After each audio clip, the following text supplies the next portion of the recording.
Hello again, friends. And you are our friends, and welcome back to another edition of Jim Cornette's Drive Thru right here, wherever it is that you're listening to it. Perhaps in Jacksonville. Who knows? We are happy you are with us again today. Some people have hot, burning up weather. And some people are in the land of chili McFreeze right now. I'm the great Brian Last, your host, and of course the man who will be answering your questions. Some are sent too many times to CornyDriveThru at gmail.com or on Twitter using the hashtag CornyDriveThru. Some of you need to chill out. But here's Mr. Jim Cornette. Oh, that's the coldest tag I've ever been given. What are you working for AEW now? Well, it's cold in Louisville and it's burning up here. No, that was a lousy introduction. That was a cold tag. My hand just fell off from frostbite. You should have given me the big build-up since you botched the rest of the introduction. You'll never be a local meteorologist. No, you are not weatherman, Brian Last. I'll tell you that. You're no Tom Wills. Dave Brown. Well, you're no Dave Brown, but Tom Wills. How did you not go to Dave Brown right away? Because I was trying to pop Travis Bickle. Only people from Louisville. If Cosper's listening, a few people from Louisville, that'll pop them immensely.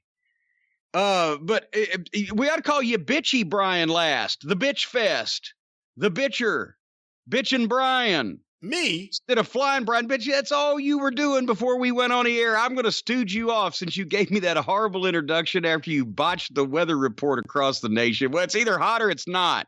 Imagine that. It's either fucking wet or dry, one or the other. You were bitching before we went on the air, all the questions, because you're fiending Charlie. I think we've declared an unofficial ban on Charlie from Starkville because he's getting more heat than I have around the wrestling world, and you're searching for questions, and you're bitching, people asking shit that we've already answered, or they're writing essay questions. I read this for 3 or 4 minutes. It's all me. No filibustering. The essays have become a problem. The essays have become. That's exactly what you said, and you were complaining about the various ways that these questions are being formulated, and you're searching. You said for proper questions, searching every which way for proper questions, blaming the cult of Cornette for your lack of preparation, great Brian Last. What do you have to say for yourself? The preparation isn't the issue. Some of the questions are the issue. Now, there are people who send very nice questions, and again, we get thousands a week. It's hard to go through all of them. There's fine questions on both sides, is what you're saying. There's fine questions on both sides, but we get a lot. I don't purposely exclude most of you. However, some of you send in 10 questions a day. Some of you write, I don't even know why you're writing this much to us. Some of you send questions for me. I found a button the other day. I don't know whether I left it on the Davenport. I'm not going to answer. By the way, anyone who says, I have a question for Brian this week on the show. Nope. This is Jim Cornette's Drive Thru. Not the French Toast Chateau. Well, you got that right. So I'm not answering any questions. So you can stop those. The essays need to stop. If you sent in your question 15 times, perhaps we haven't seen your emails. Perhaps it's just your question. Perhaps it's you. How are you today, Jim? You have more heat than I do now. I'm trying to be a babyface around here. And you're just a smarmy prick, Brian Last. It's you know what? It's quarantine.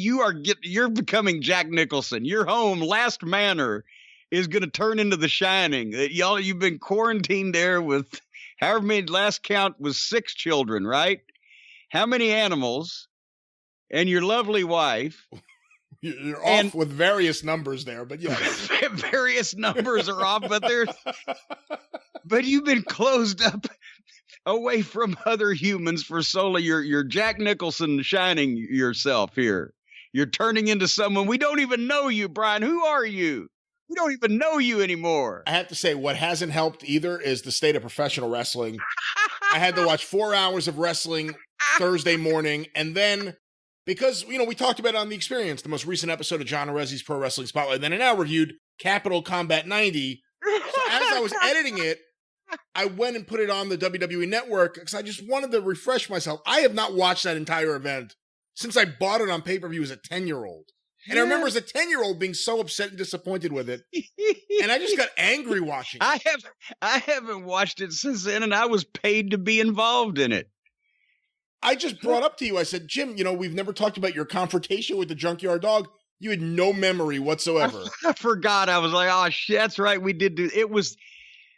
That was the end of the booking committee that had taken over 6 or 8 weeks previously for Flair when he quit because of Hurd, and the start of Ole Anderson, who had taken over as the booker, and he'd have that for, a year or so.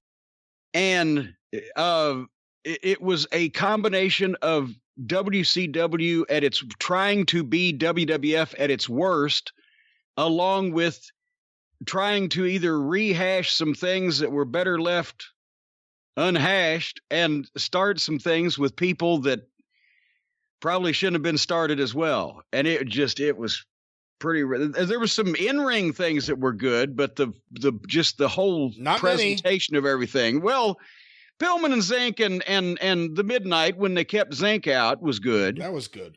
I was in the cage, so I couldn't really fuck anything up. I didn't shake the fake bars so they fell out to ruin RoboCop's gimmick.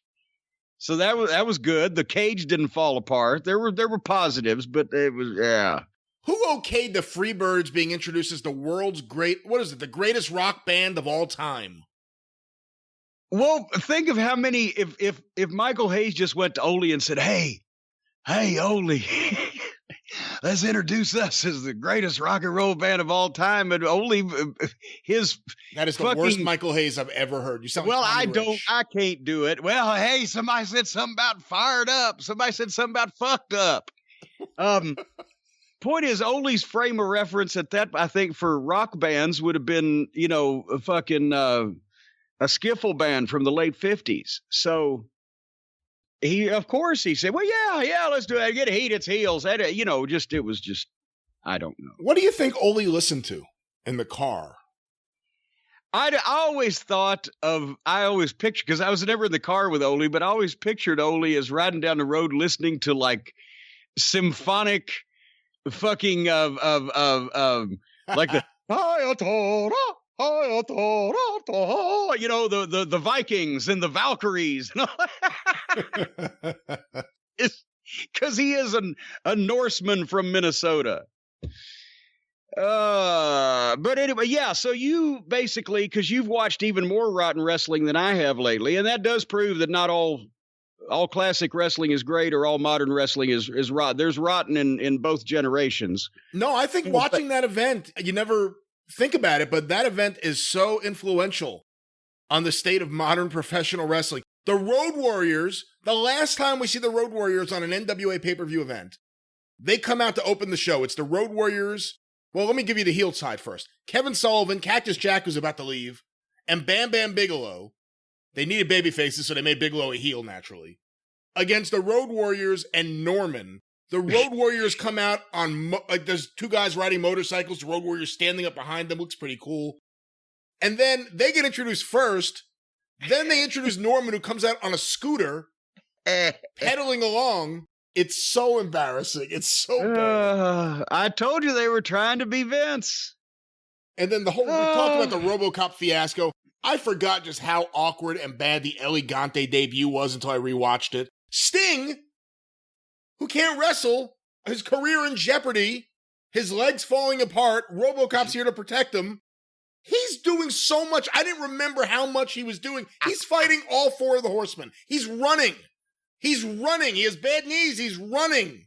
It's just a mess. And here comes RoboCop.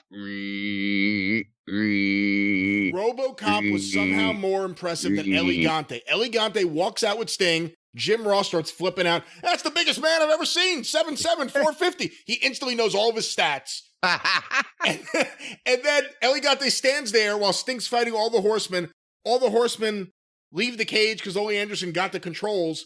And they're all standing in front of Elegante. He does nothing. He just stands there. It's so bad. It's the height of... Shouldn't even say it's the height. It's the first moment where you realize, oh boy, this company has turned It's turned the page. It's starting to turn much like the vegetables left too long in the bin. It's beginning to go juicy and moldy and soft and discolored. It's not all the way there yet, but yeah. So now I'm your anger management counselor because you're watching more bad, and I'm learning to laugh at some of these people, and you have turned into a raving lunatic. Yeah, pretty much. All right. Anyway, over here at JimCornette.com and Cornette's Collectibles, we're shipping shit as swiftly as shit can be shipped. I'm not even going to mention any of the fine products because I don't want to jinx myself and get behind, but things are winging their way out of the castle here through my local post office that we're standing up to this fucking cretin. I'm giving him as much business as I can. And please do allow for domestic orders 2 weeks for delivery because still there is some backlog. And for international orders, Brian, I just got an email. This is a record. 8 weeks and 1 day. Wow. A package from the United States to the United Kingdom. So, folks, if you're international, I've gotten everything, and everything up through like several days ago has been sent out internationally, but it's going to be a while. Not only the postal service that our idiot president's fucking with, but then you got customs involved. So join the club of people buying those fine products at JimCornette.com that are so popular we can't mention them without causing a riot. The end. All right, this is your show now, motherfucker. What are you going to fucking do next? Well, we got some questions. We got many, many thousands of questions. Well, I got many, many dozens of answers. A popular topic that has been sent in by many people. We will do a combination and just ask them all as one right here. Have you been following AJ Styles' recent comments about Dixie Carter? No, I have not. Please enlighten me as to what these comments were. I'm going to read you a quote, and then feel free to say whatever you think. Here's a quote from AJ Styles. This was, I'm trying to see where this was from. Twitch. He did a live stream on Twitch to give his opinions. He twitched. He twitched. You know, that would have been, Gene Anderson would have been the perfect spokesperson for Twitch. Oh, come on. That's awful. I'll go to hell for that. I love Gene. Gene was a great guy. Anyway, go ahead. Vince Russo, as a person, I love the guy. And we butted heads as far as him writing, even in TNA. But I realized when we butted heads, it was because he was getting things from Dixie the whole time. It must have been very difficult to work with this woman, who has no idea how wrestling works, and wanted everything to be done to it, and it didn't make any sense.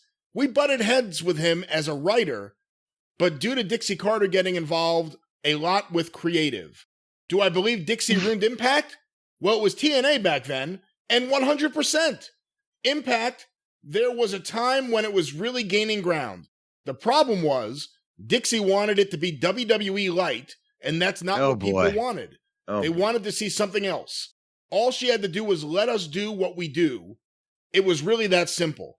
Had she left it to the writers, I think TNA would still be around and be bigger than what they are, but not knowing what's best for business hurt TNA. Now, what are your thoughts on his views about the inner workings of TNA, Dixie Carter, and that it wasn't Vince Russo's writing, it was that Dixie was telling him what to write?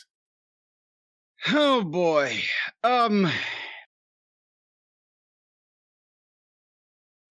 AJ has some, as we've spoken about here recently, has some controversial viewpoints, such as he said there's questions yet to be asked on whether the earth is flat or round. Wasn't that one of them? That indeed was one of them. Look, here's the thing. He's right in certain respects, but for the wrong reasons. He's right. Ultimately, the responsibility for the shit show that was TNA wrestling was Dixie Carter's. And much of that was because of the person that she hired to be in charge of the creative, Vince Shitstain. And one of Vince Shitstain's talents, he does have some, none of them are related to wrestling, but one of his talents is the ability to be able to talk to somebody. And also because I think he and in his warped, demented mind, legitimately believes this, so he's very believable when he tells guys this, is that, well, I'd love to do this and that and the other thing, or we could do this and that, but they won't let me, or Dixie wants me to do this, or Vince wants me to do that, or whatever for standards and practices, or whatever the fuck. Basically, Vince Russo sat down with AJ Styles and realized that he could convince AJ that he's a great guy, which he obviously did, and that, the writing, unfortunately, Dixie wants this. Dixie didn't know what the fuck she wanted. Dixie was like some fucking body who'd never goddamn seen food cooked before, going into a fucking 5-star restaurant and trying to tell him what she wanted prepared. What the fuck? Dixie had talent she liked. She thought, and I'm not saying that in a inappropriate way, but she thought that Hernandez, which she was correct in this, should be a Latino Mexican superstar. At one point, and I fully agreed with that. And unfortunately for Hernandez, she had picked an idiot to write her show who didn't know how to get that guy over. And when I left, that was the end of that, because he didn't understand it. So yeah, Dixie was responsible for creative in terms of who she hired to be in charge of it. And Jeff Jarrett, to his credit, while he was there, was able to balance most of the bullshit out with actual shit that made sense or wouldn't harm talent when you presented him with a better way to do it. The whole time that I was there until Jeff got sideways with Dixie and was sent home, Dixie may have sat in on a few production meetings, not that many. Sometimes she wasn't there at television, and other times she would get there right before taping started, flying in from somewhere. She'd get just in time to get her makeup done to go out in front of the fans and take posed pictures holding the TNA title belt. But if you had a creative question, or if I did, I went to Jeff Jarrett. And if the talent did, because Vince Russo was head of creative, obviously, and I was not going to go to Vince Russo try to help him make sense of shit that he obviously hadn't made sense of. So we would get the shit, and I would go to Jeff Jarrett, and I'd say, Jeff, what about if we do this? We get in the same place, but it won't make so-and-so look like a fucking idiot or be so phony. And he'd say, yeah, you're right, let's do that. There was never any consultation to Dixie Carter on fucking creative. AJ was there before I got there. And he was there after I was gone, and he was there after Jeff Jarrett was gone. During the time that Jeff Jarrett was there was never any consultation and I was the head producer, by anybody on creative or with creative with Dixie Carter on the day of the TV show. Now, I'm sure since Russo also made it a habit to talk to her as much as possible so he could poison her mind and take advantage of her because of the fact that she didn't know anything about wrestling, and he does have that talent to convince people who don't know anything about fucking wrestling that he knows something about it. So I'm sure they talked all the time, but to say that he could have done a bunch of other stuff for AJ and it was doing shit that AJ didn't want because of Dixie is fucking ridiculous. And it's just that AJ, I hate to say this, I like him, he's great talent. Apparently he's easily led to believe things by people. We know he's religious. He believes that the earth, there's questions to be asked on fucking flatness or roundness or the shape of the earth. And he believes Vince Russo when Vince Russo tells him he could do other shit, but it's somebody else's fault. I talked to a couple of talents long after I'd been gone, and they'd been gone from TNA, but were there in that time period, who were convinced somehow that it was Jeff that didn't like them instead of fucking Russo.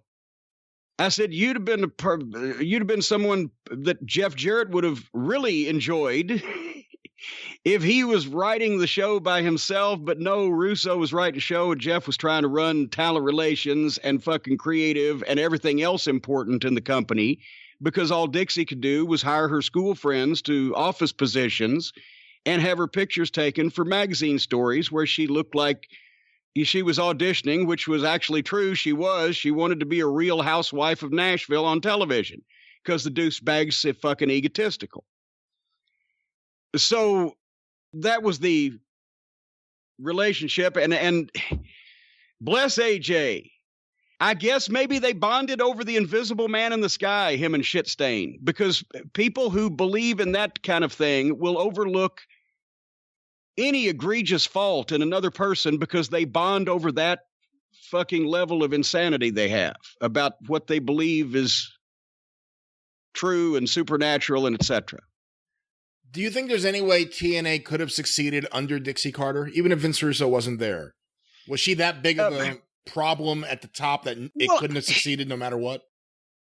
I mean, it's just, amateur hour bullshit. They could have succeeded at a certain level, but at the level they were trying to be at, it was over her head. She was a fucking fence post turtle. You got fence post turtles up in New Jersey, don't you? I've never even heard that expression before. No, I don't think we do. Every so often when you're riding down the road out in the country or on your fucking walk or whatever, you will come across a turtle sitting on top of a fence post. And the fucking first thought you have is, this is not that turtle's natural environment. He didn't get there by himself. He doesn't know what to do now that he's there, and he's going to need some help to get out of it. Dixie Carter was a fence post turtle. Well, let's get another hot button. You know what? I'm going to say one thing right now. I'm going to say one thing right now. There are no fence post turtles at our friends at Manscaped. How's that for a fucking That's the worst segue? Transition ever. Well, we got to do these things because we need to bring the folks the news of what they can do to save money and get free shipping and have their private parts slickered and come on a gold tooth. Go to Manscaped, folks. Our friends at Manscaped are here to remind you that even though 2020 has been the year of things happening that are completely out of your control, one thing you can control, and that is cutting down the crops when they've overgrown the back 40. And whether it's the back 40, the front 40, your pitties, your ears, your nose, wherever hair grows on you, and we got a hairy audience out there, I'm going to tell you what, Manscaped has got something for you. We've talked about the new Shears 2.0 luxury 4-piece nail kit, clipped tweezers and scissors and fingernail clippers, and a nail file so you can trim that down. We've talked about the Lawnmower 3.0, the waterproof body shaver and trimmer with an LED light. So you can do it in the shower, you can do it in the dark, or a dark shower. Do you take showers in the dark? You turn the light on? I sometimes take showers in the dark, especially when I have the steam going. It's nice. Well, yeah, it's an ambiance, and you know where everything is. It's not like, but this has a light because you can't ever see that hair in the shower. Well, this LED light on the Lawnmower 3.0, you can find all these parts without even having the lights on. Or your significant other. You could be in the dark in the shower with your significant other, and the lawnmower comes out. Boom, there you go. Anyway, regardless of what you want at manscaped.com, the Crop Reviver, a cologne designed for your balls, you take a sniff of this stuff sometime. I'm telling you, it's good. If there was any noses in this vicinity, they would be pleased by the scent from the Crop Reviver. Everything at manscaped.com. Check out some of these life-changing and crop shaving products. And listeners of this show get 20% off and free shipping with the code DRIVE, DRIVE, at manscaped.com. 20% off free shipping. Manscaped.com. Use the code DRIVE.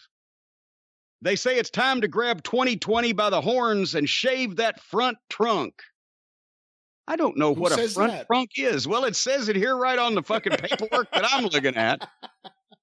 I don't know. Get the junk out of your crotch. How's that? Weed whack your shit. All right, what do you got? Well, another question that a lot of people sent in a question about. Well, another issue that a lot of people sent a question about. I have an email here sent to CornyDriveThru@gmail.com from Eric in Nashville. What are your thoughts on the controversy between Bruce Prichard and Nick Aldis? Apparently, Bruce said Aldis didn't have the it factor I saw the response on Twitter, and we have a couple of things here.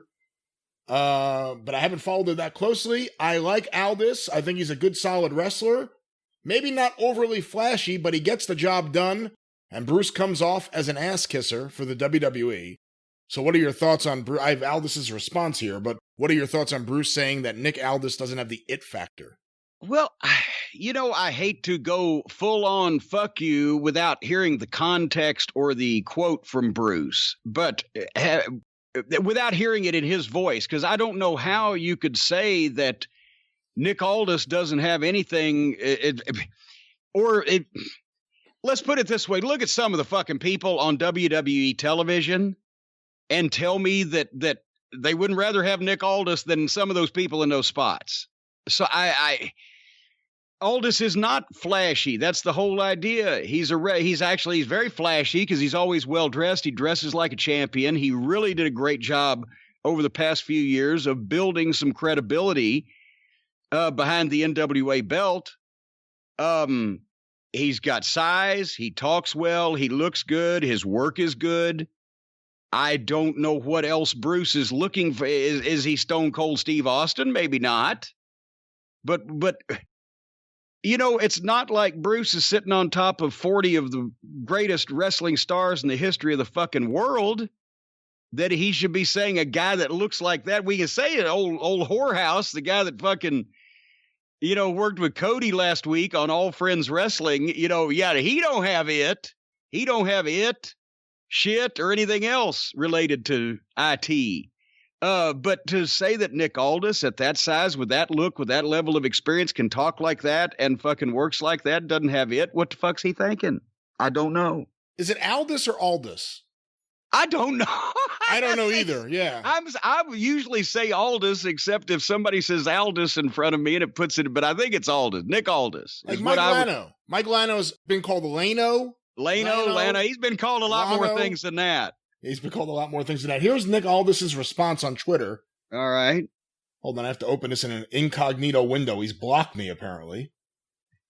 What did you do to Nick Aldis? I don't think I've done anything. I don't even think I've ever mentioned his name once ever before this conversation. But it must be when I was shitting on Dave Lagana in the past, or... that could be. Because I'm associated with you. Who knows? But did he block me? Either way, who gives a shit? But here's his quote in response.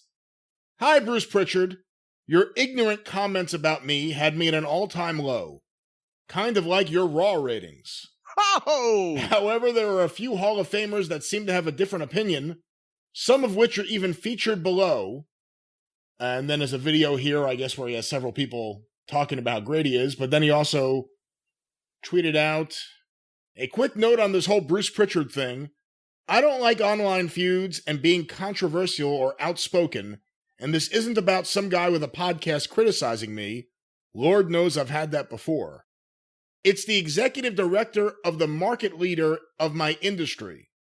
I don't need Bruce Prichard to be a fan of me or expect him to have kept up with my stuff, but because he hasn't, I think he used too many buts here. If that's the case, just keep my name out of his mouth. Don't try to deliberately devalue someone and their ability to make a living. So that's his response to Bruce's apparent comments. Because Aldis is a proper British gentleman who's saying fuck you in a nice, friendly way. Friendly wrestling and now friendly tell-offs. But I don't, I mean, once again, you never know whether it's Bruce's opinion or whether Bruce is just saying, something because that's what Vince thinks. Because Bruce, I've said this before. This is a telling story in a conversation, a private conversation just between the two of us. Actually tried to defend the fucking Red Rooster thing as not being either a rib or a shitty gimmick. Still was, if Terry had embraced it, no, if just admit there's only two of us here. I'm not going to fucking tell anybody. Well, 25 years from now on a podcast, I will. Just admit to me it was fucking stupid. He won't. So I don't know. I have no idea. You were in Impact briefly, or I don't know I guess it was Impact by that point in time when Bruce was there. And you were in MLW. Well, remember, I fired him. That's right. So we wwere ships that passed in the night. Literally, that was the first segment on the first show, and Bruce left immediately afterwards. So we were together for about 2 hours. And you were in MLW after Bruce had left. Did you hear one positive thing from anyone in either group about Bruce's ability to identify talent or work with talent in a contemporary wrestling setting? That's a loaded question, because I don't remember anybody at MLW bringing Bruce up positive or negative. It wasn't like, boy, we sure do miss Bruce. It wasn't like, God, we're glad we're rid of Bruce. Nobody mentioned his fucking name. I have heard other people say that maybe they thought we were friends. I would get hot or whatever. I don't know. I've had other people say that and heard other people mention, including some of the people in MLW administration, that Bruce didn't work well with their product, with their guys, because he wanted them to do more shit more the way that you would do it in the WWE. That's his frame of reference. He, for whatever reason, he forgot everything he learned in Houston when he went to the WWF, and he's done that shit that way ever since. Which, not to say that's good or bad or whatever, but in MLW, they wanted to do shit differently. And now I know there's a bunch of people out there about Cornette, the Lucha Brothers. Well, they didn't have me working as an agent on any Lucha matches, because that's not my forte either. But I worked with Lawler. I worked with the Von Erichs, not Jerry, but Filthy Tom. The Von Erich brothers, the Dynasty, Hammerstone and Holiday and MJF, those guys, I worked on some of their finishes and quite a number of their promos, because that was my forte. Whether the heel stable of the Dynasty or the young baby faces, Little Green and the Von Erichs side, where you can throw a few smoke and mirrors in, or giving Filthy Tom some pointers on how to use his shooting in a more pro wrestling situation. And everybody seemed happy with that. I didn't hear anything when I was there for the week at Impact, except for me and Dutch Mantell and a few other people joking about how I've always wanted to fire Bruce. Nobody brought it up again. Now that can be good or bad. It's like nobody missed him, but nobody was baking a fucking cake that he was gone. Well, a few people were, but I have different sources than you. They didn't bring it out in public. There was probably some cake eaten that night at the hotel. There was a lot of cake going around, and they enjoyed that cake. Let's get another question. Let's stay on the topic of British wrestling real quick, Jim. This was sent in on Twitter using the hashtag CornyDriveThru from Ambrosia. With his unfortunate passing, I'd love to know if Jim Cornette has any fond memories of the late, great Mark Rollerball Rocco. Yes, I do, because I loved the original Tiger Mask, Sayama, obviously. That was just at the era where we had just gotten VCRs, me and all of the rest of the real dedicated wrestling fans across the country. Late 79, early 80, and boom, Tiger Mask debuts. What was it? Was it January 81? I think it was 81, yeah. January 81, the big match with Dynamite Kid, right? New Year's Day. No, was that 81 or 82? Was that 82? The New Year's match was 82. The New Year's match was 82. But anyway, in 81, there was the first Tiger Mask and Dynamite match. And obviously that shit was so incredible. But then we were hooked on Tiger Mask because he was so different. I mean, I don't know how to explain it to modern fans, because they've seen all this stuff and they've seen it done so shitty that it doesn't even register anymore. But when someone is the first at doing something, and also they can do it where it doesn't get in the way of the art of wrestling, their shit didn't look like dancing or gymnastics. They put the gymnastics in, but somehow, because of their talent, and there's no Sayama, there's no Sayama today, and there's no Dynamite Kid. These guys could do that shit and not lose track of a contest and not make it look hokey. And this is what everybody emulates and copies and imitates today, but they're not one of a kind talents. so they can't make it look right. They're just imitating what these guys did. And as soon as the Dynamite tour ends, here comes, I think, wasn't Black Tiger pretty much Tiger Mask's second big rival? I think it was Dynamite, then Black Tiger, then Kuniaki Kobayashi. Kobayashi came after, yeah. And he had some matches with other guys just to get over. But Black Tiger was the antithesis of Tiger Mask. And this was a cartoon series in Japan in those days, a comic book.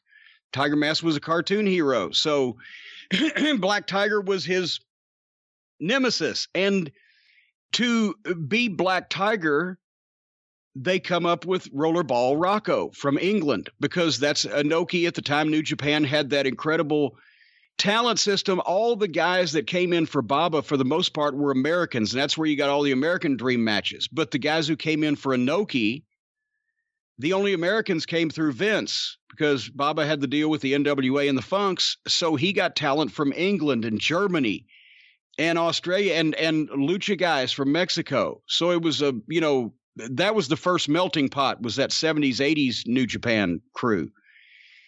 And Rocco was just so good. He didn't work like anybody else. The bumps were completely different. And Rollerball actually fit the way that he worked. And I didn't know who Mark Rocco was before I saw Black Tiger, right? In those days, there wasn't you couldn't look it up. And even though I had Japanese pen pals and etc., you didn't get the fucking news for the 6 weeks for the magazines to come from Tokyo back then, right?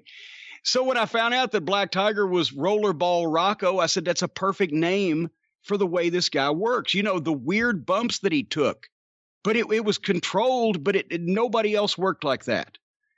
And somebody has been retweeting some of the upside down turnbuckle bumps that he took and said, my God, look at this. I've never seen anything like it.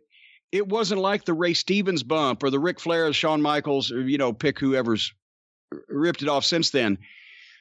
The guy would start shooting him corner to corner, and then he would yank down real hard on Rocco's wrist, and Rocco would fly upside. He'd be upside down before he got to the buckle, and he would hit flat, feet straight up in the air, head straight down, boom, and bounce back out.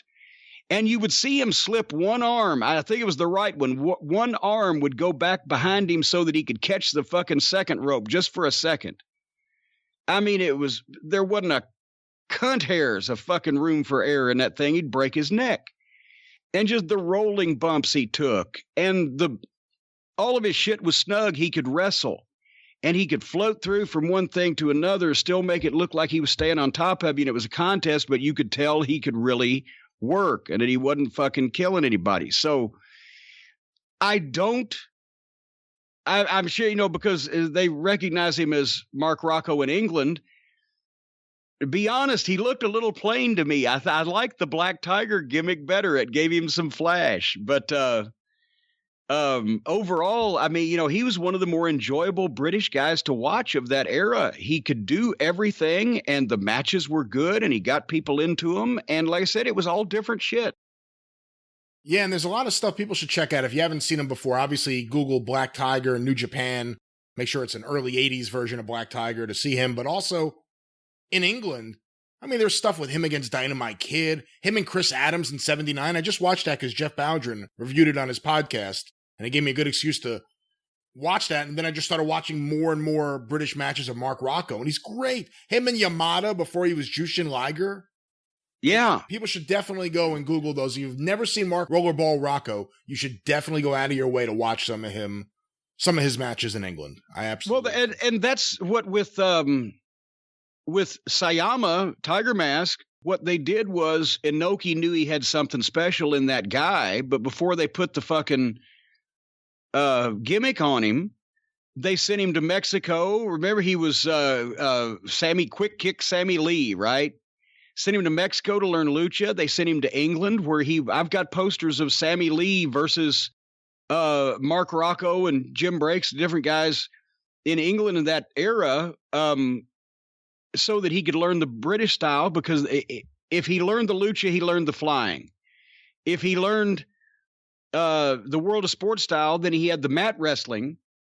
And Then when he came back to Japan, he already had a martial arts background because of the New Japan training and everything anyway, and he combined all that shit, and he was just such an exceptional athlete.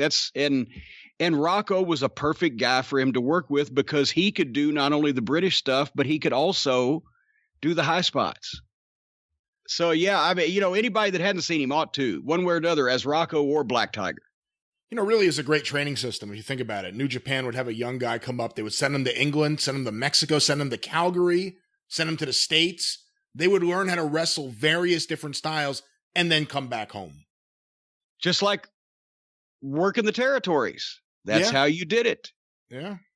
Or you can just do the same shit everybody else does by sitting in one place for 3 years. But anyway, nevertheless, I'll tell you, speaking of training systems, you know what training systems cause, Brian Last? No. Sore muscles. Oh, yes. Sore muscles. Oh, now you're with me. Well, if you are, ladies and gentlemen, one of those people who gets sore, who has joint pain, when you work out or work in the yard outside or stay active, or you've got aging issues, joint overuse, whatever the heck, our friends at Omax Cryo Freeze can fix you up. And this particular month, the emphasis is on the Cryo Freeze Advanced Joint Defense 1-a-day supplement. The clinically proven ingredient called NEM mixed with hemp-derived CBD that relieves joint discomfort and soreness in 7 days or less. It reduces aches and pains from sore muscles, the joint overuse, and the aging. Boy, I feel 3 years older than I did last week. But if you want to stay super active, it's a must for muscle recovery while improving flexibility and long-term joint health. It keeps me and Brian Last together, and it can keep you together, too, for a limited time only.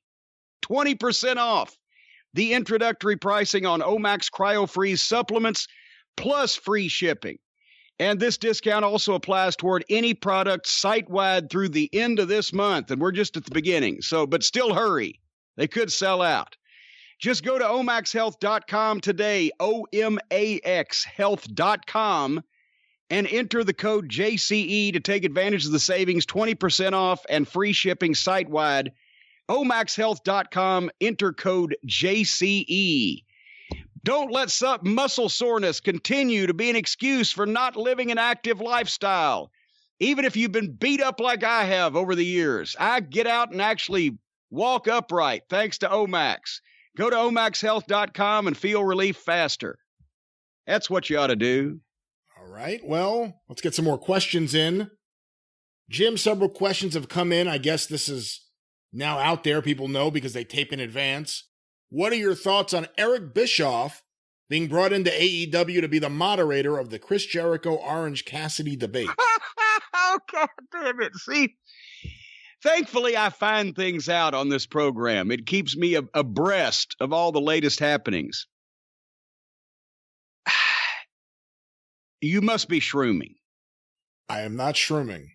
I wish I was on shrooms right now, but I'm not shrooming, no. So the company who brought back wrestling on the Turner networks after 20 years is now going to bring back and feature the person who was directly responsible for the fucking last company that they featured tanking to moderate a debate between the only real mainstream star that they have and a fucking outlaw job guy joke from suburban Pennsylvania. And I guess we talked about Tony Khan as Booker. Why does everybody think that I'm fucking stuck in the past when all that he wants to do is revisit the 90s fan era of his? I don't revisit the 70s fan era of mine because all those guys have passed on mostly or are no longer able to fucking compete, or I would book them because they could outwork everybody. But I would systematically go about trying to train new talent born in the 80s and 90s with the logic of the 80s. And these people continue to go back to, well, it was cool when the Monday Night Wars and I had my E Federation when I was a teenager and I could book Eric Bischoff to do this and that, and now I can really get the real one. What can if he's not coming in as a major ongoing on-screen figure, aren't you just... they haven't been on the air a year yet. Do they need to fall in the same trap that Vince and the WWF have fallen in of nostalgia being a bigger ratings draw and a more important thing than their current roster, and that the ex-stars are so much more bigger stars than the current stars that they look bad by comparison? Because that's what they're doing up there. Every time they bring back a Hall of Famer or a legend, you can tell the fucking difference. And now they're going to fucking bring in Bischoff. Will chew the scenery up and spit it out. I'm sure he'll steal the show. He's a great performer. You can't deny that. Yeah. But it just why is that needed? Why is that needed? Why is a debate between Jericho and Orange Cassidy needed? Yes. It's because a fan is in charge of, well, let's bring Eric Bischoff back, and people will remember that from 1999. Yeah, unfortunately. If it wasn't for Eric Bischoff, they might have still had wrestling on all these years.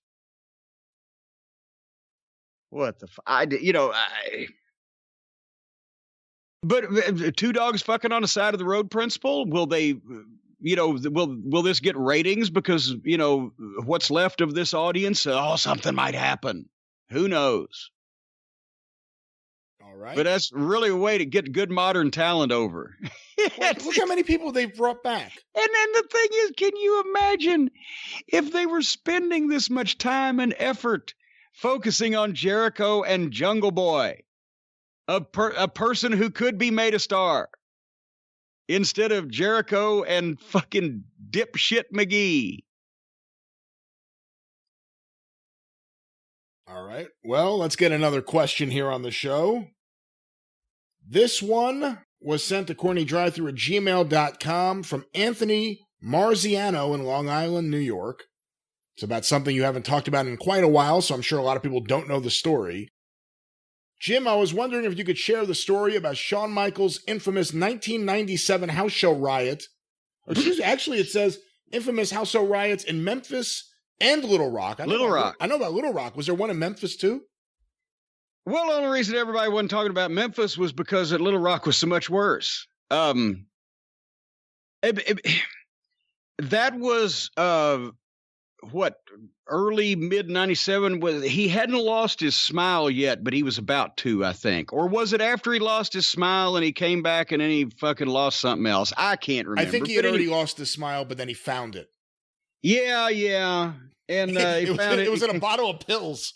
Yeah, it was there at the bottom of the bottle of Somas the whole time. But anyway, it was DX, him and Triple H against, I can't remember who the baby faces were, and it doesn't really matter. But he pitched some kind of fit, and I don't remember exactly in Memphis about security and this, because this is at the time where they were also encouraging it on WCW's television, where people were throwing the garbage in the ring at the NWO and blah, blah, blah. And that wasn't real heat. Occasionally, they got a couple of times, they got some real heat on WCW television, but it became like the ECW chair throwing thing, where it happened once, and then because they actually showed it and in a favorable way, it was referred to or talked about, where, oh, that cool happening, to where, okay, then every time you went, WWF had a problem with it during the Attitude Era, WCW even worse, with people throwing shit, filling the ring up with garbage, whatever. But since it'd been so long since wrestling had actually gotten any fucking response, a lot of people, they were going with it, a lot of cases, especially in WCW. So, at any rate, Michaels goes to the next night after Memphis, they go to Little Rock. And this is when it was a big fucking deal, because Jim Ross had Danny Hodge come to be, I think, special referee. Because this was the old Mid-South territory and the old McGurk territory. And Danny Hodge was a huge name and meant something. And they, loaded the house show up. By the way, the main event was supposed to be, just for the record, Shawn and Hunter versus Steve Austin and Dude Love. So that's pretty big. There you go. Yeah. And before the match starts, people are throwing shit, and fucking Michaels gets in a fucking hissy fit and decides to announce he ain't going to fucking have the match, and he leaves and takes Helmsley with him. And what the fuck? And the people started fucking, they had a riot, and not only that, but they started setting the seats on fire and shit. With my classic, every time some promoter has asked me, how can they fucking save money on their shows, or how can they do this or that or everything else? Well, look, here's your talent list. You got 40 guys. You only need 25. Take a look at these guys. If they're not on the card, would the fans set the seats on fire? And they always say no. I said, well, good, then cut them, because it's a fucking business. But in this particular night, these people were not going to be on the card, and the people set the seats on fire. Fucking Michaels would not go back out and do anything to fucking help the situation. And fucking, I was there Wednesday morning, because that was a Tuesday night, as I recall, because Wednesday morning I was there. Was it a Tuesday night? I was there at Vince's the next day when they were talking about it on the phone. I found an article here that says locally, and again, this is the Barton Coliseum, a lot of Mid-South wrestling shows were held there, but locally it was actually billed as being a Raw taping, even though it wasn't. So people were expecting that. Yeah, that's right, because it was a night that you would normally think was a TV taping, but was not. But they had advertised it as Raw coming to town, because that's when they were changing their fucking advertising to be more up tempo. And yeah, it was a Monday. It was Monday. December it was a Monday. 15th. Yeah. Okay, it was a Monday, and that's yes. And then I was there on Tuesday that week when Vince was taking the phone calls from everybody, pissed off, building pissed off, shit got set on fire. JR came over and talked about it because it was a talent relations issue, because he said, well, Shawn said he was unsafe and blah, blah, blah, and turned down all opportunities or efforts to be given extra security to go back out and do what they're supposed to do. So it was just another, so they didn't go back to Little Rock for quite a while. But it was another example of Michaels is he's going to get in something that was going to cause headaches for somebody else, regardless of what it was at that point in time. I guess the fans rioted the night before in Memphis. What do you remember about that? Well, that's what I said. There was some kind of fucking beef with him and his match, with fans throwing shit and him fucking doing something. And I can't remember what it was because Little Rock overshadowed it. But I remember at the time being told the whole situation, or at least the situation that we were told. And, nobody was in danger. Nobody got physically attacked. They were throwing shit, which fucking welcome to Mid-South wrestling, right? It was not a good situation. That people shouldn't have been throwing shit and doing a blah, blah, blah. But he made a big fucking stank out of it and made the whole issue worse than it was by his behavior as usual. Is basically the sum that we got of the investigation and hearing from everybody. And the people were already in a pissed off mood because they thought it was TV and it wasn't, but they were getting a house show. But then the main event just said, fuck it. Actually did get, I don't know if he said the word fuck, but it was basically he got on the microphone and said, fuck it, I'm done. And he left before the match even started. And so that, Who would have been in charge that night at the building?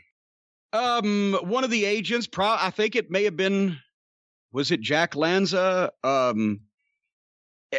They would usually send a couple of agents. And for example, Jack Lanza would be the talent agent and Dave Hebner would check up at the box office, or Tony Gurria check up at the box office. And Pat did not road agent house shows at that point. He just went to TV. So it might have been Jack Lanza. And, he tried to be Shawn's guy because Shawn kind of half-ass respected him, but sometimes nobody could fucking talk to Shawn. Obviously, you guys, or at least you, Vince doesn't seem to get rattled by Shawn, but a lot of you guys got fed up with Shawn, had problems with him. What about the talent? I mean, Steve Austin and Mick Foley are in this main event. Are the talent getting to a point where they're pissed off with Shawn and they're fed up with Shawn? We're getting to a point. How pissed off is Shawn were the talent? That point had been crossed. Well, I mean, what can you do? They saw all the guys that were pissed at him were the new guys that were working hard, that were getting over organically, Steve that Vince didn't have any confidence in from the start. The Steve Austins, the Mankind, Mick Foley's, they're showing up, they're doing their job, they're not on fucking drugs. And then the guy that's already there, that's already got the spot that they want, he's a pilled up asshole that only takes care of his friends and pisses everybody else off and is unprofessional in any wide variety of ways. What do you think they fucking thought? They respected the guy because he was a great performer still, even under all those conditions, when he wanted to be, but he was a fucking asshole. And the people who were in his group, the clique, put up with it. And everybody else that wasn't thought he was a piece of shit, whether they admit it or not. It was a while before this, I think. But what do you remember about the Bruise Brothers or the Blue Brothers, whatever they were in the WWE? Yeah. Wasn't there something where they like locked themselves in a room with Shawn Michaels to scare him? What was the story? No, it was the last night they were done. They were finishing up. It was their last night at Madison Square Garden. And Ron Harris went inside the locker room while Don stood at the door, just make sure nobody hurt the door. And Ron went in and fucking cut a promo on Michaels and told him that he knew that I don't know what was there or what was said specifically because I wasn't there, but the gist of it was he knew that he'd buried those guys and put the mouth on him, and he didn't fucking like him to begin with, and he snatched him up against he snatched him by the neck and put him up against the fucking lockers where his feet could go wee, wee, wee, wee, wee, and fucking cut a promo on him to his face about what a prick he was. And then some people heard some commotion and somebody hit a wall and realized that Shawn was in there and Don wasn't going to fight anybody. So he let the door open because he wasn't. If Ron Harris had wanted to hurt Shawn Michaels in any way, they would have carried him out in several different buckets. After what are you talking 30 about? seconds. He valiantly fought against like 30 Marines. Well, we've covered that one also. The one Marine that he pissed off because he was a drunk asshole fucking bothering the Marine's girlfriend beat the fuck out of him. And we've told that story. Go find it on YouTube. But anyway, if Ron had wanted to hurt him, he would have been hurt, but he snatched him by the neck, put him up against a wall, and told him what a fucking prick he was. And because they were done, so they didn't give a fuck. You know, a lot of people wanted to do that, but they didn't want, if there's poor Leon Vaders we talked about in the watch along a few weeks ago, worried that Shawn's going to get him fired, then you think Candido, I'm sure, would have fucking been happy to break him in half. For, their fucking grade school group shitting in Tammy's lunchbox on the overseas tour or whatever. And Candido could have fucking crippled. There wasn't a wrestler in the locker room that could not have crippled Shawn Michaels in a legitimate scuffle of any kind. I don't think at that time. So a bunch of people wanted to, but they didn't want to get fired over it. Okay, well, another question, Jim. Sent the CornyDriveThru. They didn't have the stomach for it to get fired over a pissant like Shawn Michaels. You know why, Brian? I see where you're going this time. I'll tell you why, because they weren't drinking their athletic greens. Their athletic greens, that's why they didn't have good gut health, where they could have had the intestinal fortitude to go ahead and just slap Shawn Michaels around, pig him upside down and shake him for change, and then stick his toes in his ears. And as Phil Higgerson once said, when you've had your toes stuck in your ears, you're in a pretty sorry position. But Athletic Greens, folks, is a complex blend of 75 vitamins, minerals, and whole food sourced ingredients, a greens superfood powder designed to help fill the nutritional gaps in your diet. It improves and addresses the 4 pillars of health: energy, recovery, gut health, and immune support. And it's packed with all kinds of things: digestive enzymes for gut health, vitamin C and zinc citrate for immune support. It's an easy all-in-one solution to help your body meet its nutritional needs. And also, when you get people like Brian Last is not a good juicer. Every time he tries to get juice, he gets nothing. He doesn't bleed at all. No, Brian is not a good juicer because he gets the whole kitchen dirty, and then his family suffers for it. He makes a mess everywhere. Well, with this, you don't need to worry about ingredients, going to the store, how much it costs, all the cleanup afterwards. All you do is just mix this stuff up in the provided mixer, not mixture. You mix the mixture in the provided mixer. And boy, once you get this thing in your mix, I'm telling you, it provides you with 40 fruits, minerals, vegetables, and botanicals every single day. Holy mackerel. You'll jump up and turn cartwheels when you do your Athletic Greens, folks. Brian, do you have anything to say good about Athletic Greens? I love my Athletic Greens. Luckily, you got to me in time. I actually have now gotten a kick out of drinking my Athletic Greens while you plug them on the show. I was just drinking my Athletic Greens. Well, if you want to be like Brian, or maybe I should rephrase that, if you want to be a decent human being, hey, visit athleticgreens.com/JCE to claim your special offer today.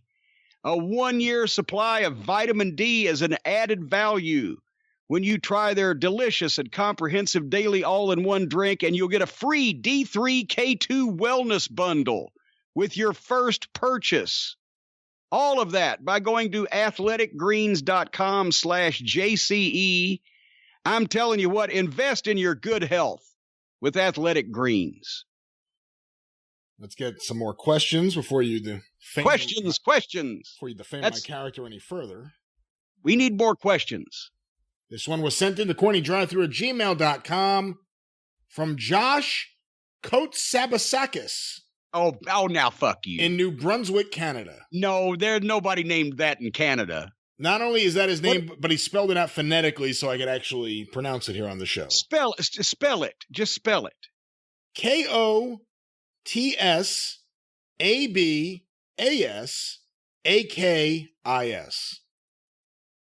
Well, he sounds like that Welcher Katsaboulis. That's right. The Welcher. Well, here's his question. I watched a shoot interview of Al Snow's where he said the best pro wrestler and the best match of all time is the one that drew the most money. He elaborated that it doesn't matter how good the match was or the wrestler, in the traditional sense, only that it is considered good if it drew money. So based on his own admission, does this make Al Snow the worst professional wrestler of all time? Hey, come on now. Oh, for heaven. Wait a minute. Stop mocking me! Now, come on, for heaven's sake. That's a good one. For heaven's sake. You shall rue this day. But go on. Start ruing. I see where Al was going with that, with trying to either go for a real deep or thoughtful or provocative take or whatever, but actually, no, that's not really the answer to that question. The answer to the question, what is the best wrestling match of all time, is not the match that drew the most money. That would be the answer to the question of what is the biggest box office match of all time. You can have, and you can have a great match in a empty building, as we've seen, Charlotte and Rhea Ripley did it. But that doesn't mean that it drew any money. So no, it's actually, it's kind of cool. And it's one of those wordplay things that sounds good. And I guess Al presented a case for it, but no, that's not technically the case. You can have a rotten wrestling match that draws a lot of money, Andre the Giant versus Hulk Hogan, because of the people involved and the way it was built and the way that people saw those individuals in their minds. Like I've said before, Steve Austin is a great fucking worker, but the shittiest thing he did was stomping a mud hole in somebody. When it got to the point there when he was really over, where his foot never even touched him. But he was so over himself, as the idea of Steve Austin, as the personality of Steve Austin, that people refused to see it in their minds. It didn't connect. That's why I've always said guys that are over can get away with doing shit. Guys that aren't over can't get away with doing anything.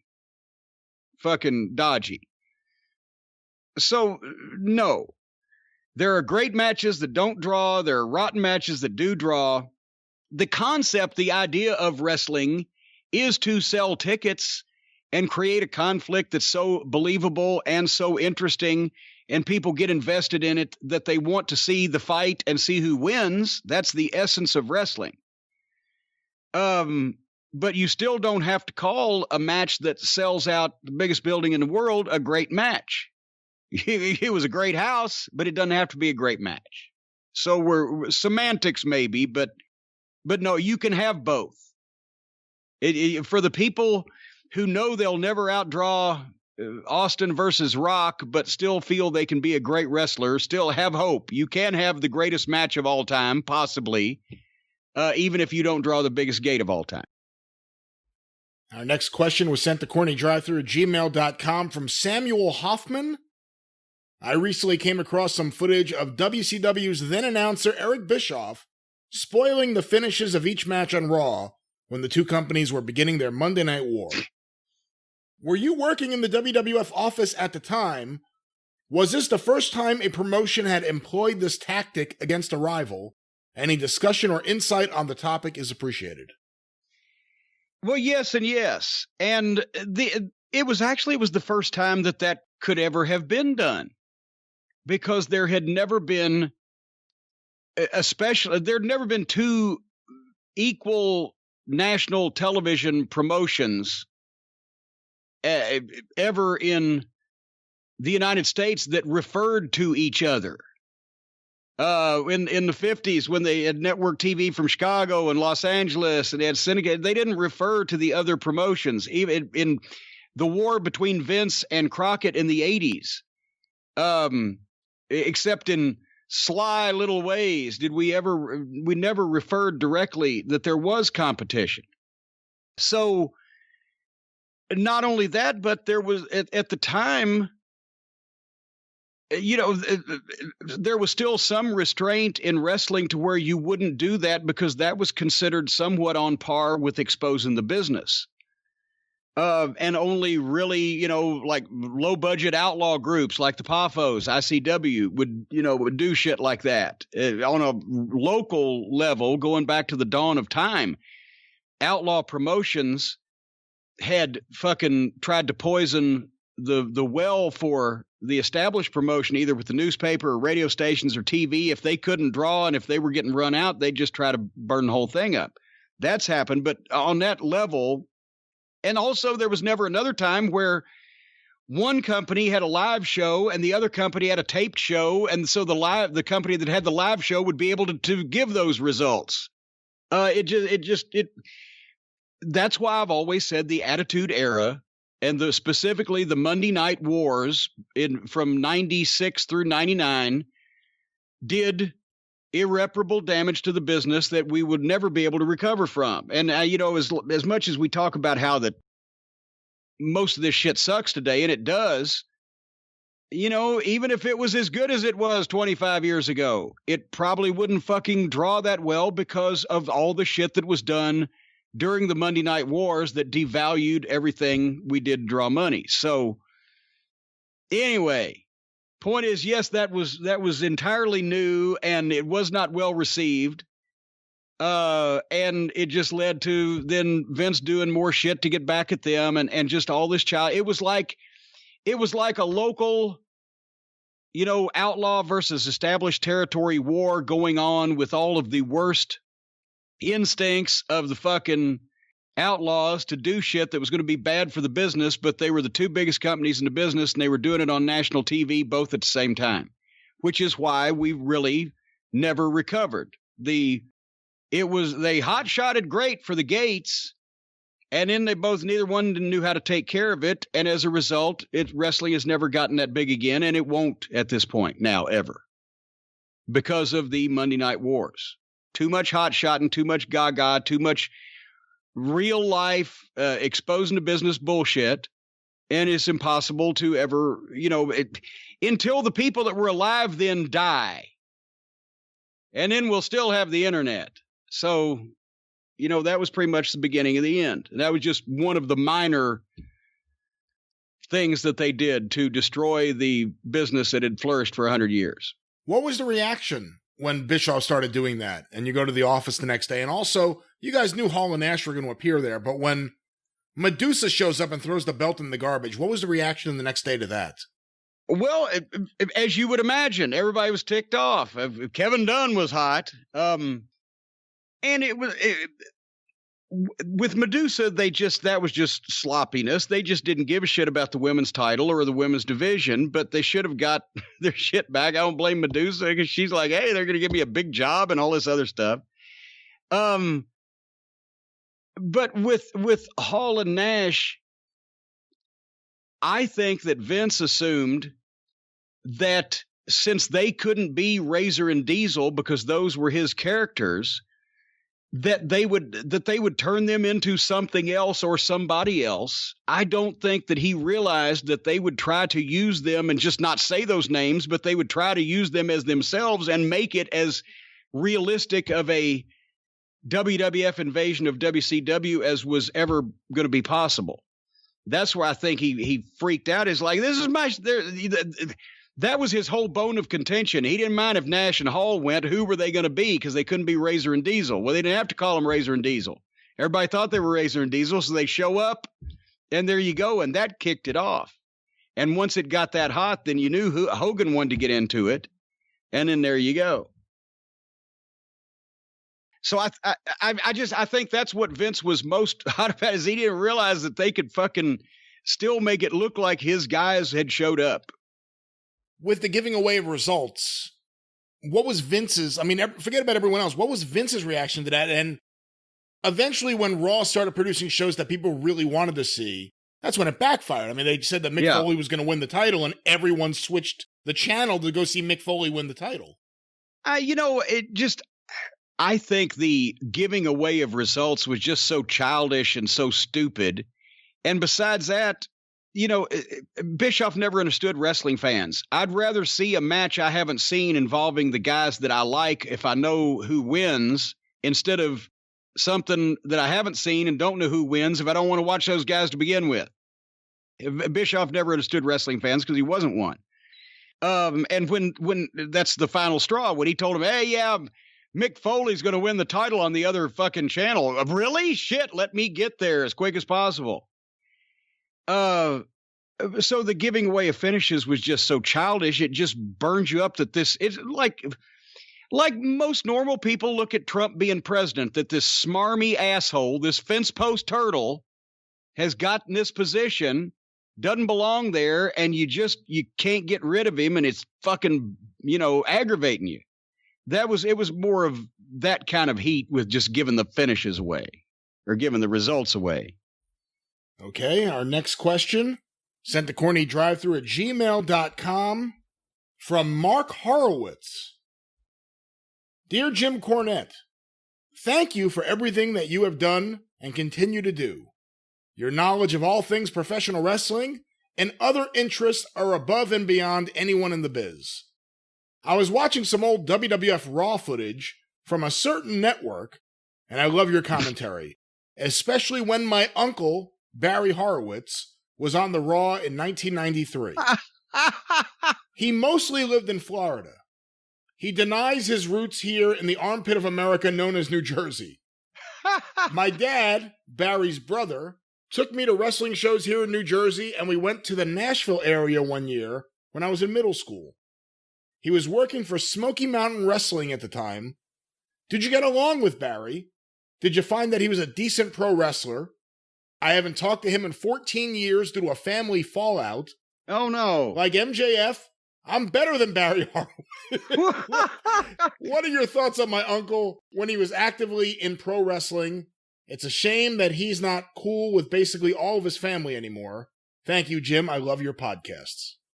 Uncle Barry. I liked Barry Horowitz. He was a heck of a guy. And the time that he worked for me in Smoky Mountain, he was living, as I recall, in Nashville. Because obviously I wasn't having him drive up from Florida. But worked with him. He was still doing WWF shots when I was up there, 93 through whatever. But he, as I said, he was working Smoky Mountains shows for me because he was there in Nashville at the time. I think he had been working maybe the Memphis territory. And I always got along great with Barry. He was never late, always had a great match, was a great worker, interesting conversation. And, especially so many people remember him now for the loser gimmick or the losing streak gimmick, I should say. And he was one of the more famous enhancement guys, as we say, on WWF TV during the, late 80s, early 90s there, but he was a heck of a worker. He got used in Florida in a spot. He got used in Memphis a time or two in a couple of the territories. He was a competent enough wrestler and good looking, enough athlete that, you could use him in a spot. But when he got pigeonholed in that role of always putting guys over on WWF TV because he was so good. He was so fucking good. They wanted him on their TV to put their guys over. But unfortunately, it typecast him there to where, as time went on, not only were there no more territories, but you couldn't really use Barry Horowitz in a main event because it was almost like a rib that, either the losing streak or he's always losing on television. But I liked Barry, didn't have any problem. Don't know what the family issues are about. But he was a nice guy and a very good wrestler. He was used well in Global, too, when Eddie was there booking. Yeah, Eddie Gilbert really liked him. He was an easy guy to like, and he worked hard, and he was very, enthusiastic about the business. It's just he got, and they actually even, I think they didn't they do when they did a losing streak gimmick in Florida with him before he even did all those jobs on WWF, just because he had that personality where, as an underneath heel getting beat and being made fun of, people would be attracted to it. And then you could do shit with it. But I'm sorry, as I said about the family fallout. If only there was some way, Brian, if there was some way that what was this young man's name? Was it David Horowitz? Mark Horowitz. Mark Horowitz. David Horowitz is a consumer advocate. He might be related also. But Mark Horowitz, since they haven't been all together as a family in so long, if there was only some way that they could get a picture, or even better yet, a painting, a professionally painted painting of the entire family. If there was only some way that they could send pictures of the different pictures of these different people in their family and then have a whole family portrait painted like those folks were together all in the same place at the same time. What a great idea that would be. If only I forgot. There is a place. PaintYourLife.com. Folks, Paint Your Life can literally paint your life.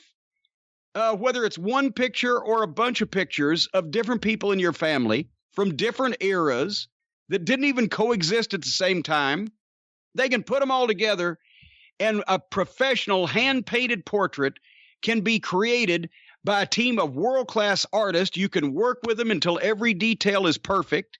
You can order a custom-made, hand-painted portrait in less than 5 minutes, and you can get that portrait in about 3 weeks. You send any picture, whether it's yourself, your kids, your family, a special place, a cherished pet, or combine the photos into one painting, and you can give it for a birthday gift, an anniversary gift, a wedding gift, or just a fuck it, I like you type of gift. Anyway, as a matter of fact, I think I'm going to get a painting of me and Harley to put up here in my office and make me smile. Not Harley Billy. Race. No, Harley Quinn, my pet puppy. Billy. Billy, I remember when if you watch South Park, these things would be so much funnier. Anyway, folks, if you go to paintyourlife.com, you can get this done. The whole family together, any subject, any pet, any item, you can give a great gift. It's all there at paintyourlife.com, and there's a guarantee. If you don't love the final painting, your money is refunded, guaranteed. And right now, you can get 20% off, and free shipping. To get this offer, text the word DRIVE, D-R-I-V-E, the word DRIVE to 64,000. That's 64 with 3 zeros behind it. Text DRIVE to 64,000. PaintYourLife.com is the place. Paint your life, folks. Celebrate the moments that matter most. As a matter of, now that I'm thinking about Harley Quinn, I should go over and give her a little kiss on the head. I'll wait till later. We're still doing the show. Okay. Well, several more questions before we get to our big watch-along this week. Have we mentioned the watch-along? We have not. Well, what the fuck's the matter with you? If I got to do everything this is supposed to be your show, and now I'm herding cats around here trying to clean this thing up. We're going to watch The Thrillseekers, Lance Storm and Chris Jericho versus the Heavenly Bodies from the Smoky Mountain Wrestling Night of Legends, the famous incident where Jericho almost bleeds to death, will be our watch along today. That's right, but we have several more questions before we get there. This next one was sent several times. It says here attempt 6 to CornyDriveThru@gmail.com from Ron Gamble. New rule, if you start putting how many times you sent the question in, your question doesn't get on the air. New rule we're establishing right here. Breaking news. On the New Drive Thru. rules, everybody. Here's Ron Gamble's question. In January 1984, right after Vince McMahon took over syndicated TV, they had a segment introducing the Von Erich family.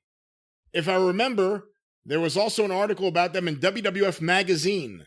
Then, after David died, they had a 10-bell salute for him on TV. Obviously, Vince was going hard after the Von Erichs, but they decided to stay in Texas. My question is, what do you think could have happened if one or all of them accepted? Would David have challenged Hulk Hogan for the title?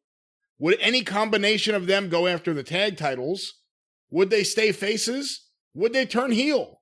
I await your answer and promise if you do answer this on the air, I will buy something from your website soon. Well, thank you very much. Is there any concrete evidence? Has this ever been said that Vince ever made them an offer that they turned down in 1984? What I had heard wasn't that he offered, each Von Erich something. Right. But he attempted to make a deal with Fritz. Right. Similar to how he attempted to make a deal with Vern. Before Vern laughed him off and Vince just decided to destroy his company. Well, similar to the type of deal that Stu Hart took. Yeah, and he made a deal with Michael Bell. That also ended up in litigation because Vince stopped paying Michael Bell. I mean, there was a track record of Vince making these deals and then reneging on these deals because they didn't fit his agenda any longer. I believe, from what I've researched and been told, Vince tried to make a deal with Fritz. Fritz thought of it as a merger. Vince thought of it as, I want to buy you out. An acquisition. Yeah, I want your sons. Look at the kind of wrestlers Vince wanted, especially in 1984. Kerry Von Erich was at the top of the list. The very top of the list. Well, see, that's the thing a lot of people don't understand.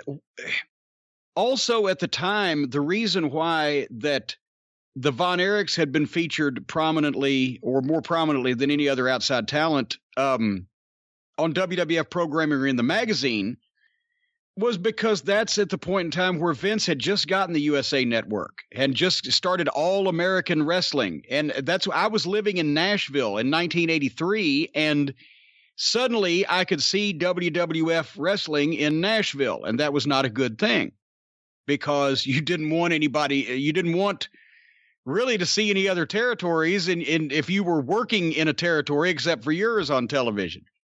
As a fan, yes, you did. As somebody in the business, no, you didn't. And Vince was trying to calm down the promoters who were complaining by saying he was going to feature tapes of theirs on national television and make their guys look bigger and feature their stars on his show so it would help the business in general.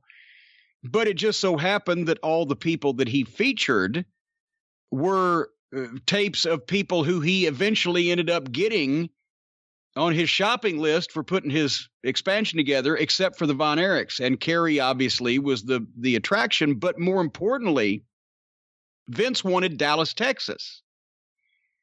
Vince knew that he could not only run and do business in Dallas, one of the biggest markets, top 10 market in the United States, the television market. What was Dallas at the time? Number 6 or 7 maybe as a television market in the country.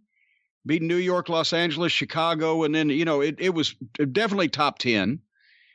Fritz had the TV and the TV stations sewed up. It was like Calgary with Stu. Stu was the one who took it because Calgary, the business at the time, was not as bad as it would be later on in the late 80s, but it wasn't as good as it had been in the glory days. And Stu was getting older, and he thought, well, if I take this $1 million and Bret and Neidhart and Davey Boy and Dynamite get jobs, then I've done well and I can retire. because Vince knew also that he needed Canada was even different back in those days. That's why he had Carl DeMarco in Toronto have a Canadian office for so long, because there were rules about the content of Canadian television. If it was on TV in Canada, it had to have a certain amount of Canadian content, had to be shot in Canada, or had to have Canadian crew, or had to be affiliated with a Canadian company, or a company that had a branch office in Canada, all this shit. So he's thinking if he gets Stampede, he gets the TV syndication out there, he gets the towns, he gets the talent, and he gets another foothold in Canada at the other end of that country. And he already started taping TV after he made the deal with the Toronto office. He started taping TV in, I think, Hamilton. Regularly. Yeah. So anyway, with Los Angeles, the territory was on its ass and had been. And he just, he made a deal with LaBelle, but then he ended up seeing that, he could have taken that by himself. He didn't need to make a deal. So that ended up in litigation. He couldn't get into Dallas. He could run a show there. It wouldn't fucking draw. And he knew that. And the Von Erichs owned Dallas, and their business was booming. So that's why he was trying to buy it, because that way he'd have a top 10 market sewed up. It was the same. He never tried to buy anything in the Carolina territory because it was the same deal. He couldn't get in there and draw a house. The Crockett business was booming, and that was their kind of wrestling. But he wasn't that interested because there were no top 10 TV markets in the Crockett territory in the Carolinas. That's why he underestimated Crockett, because he thought, just this southern shit, in these small towns. He couldn't get in there with a fucking crowbar until Crockett was long gone and WCW had poisoned it.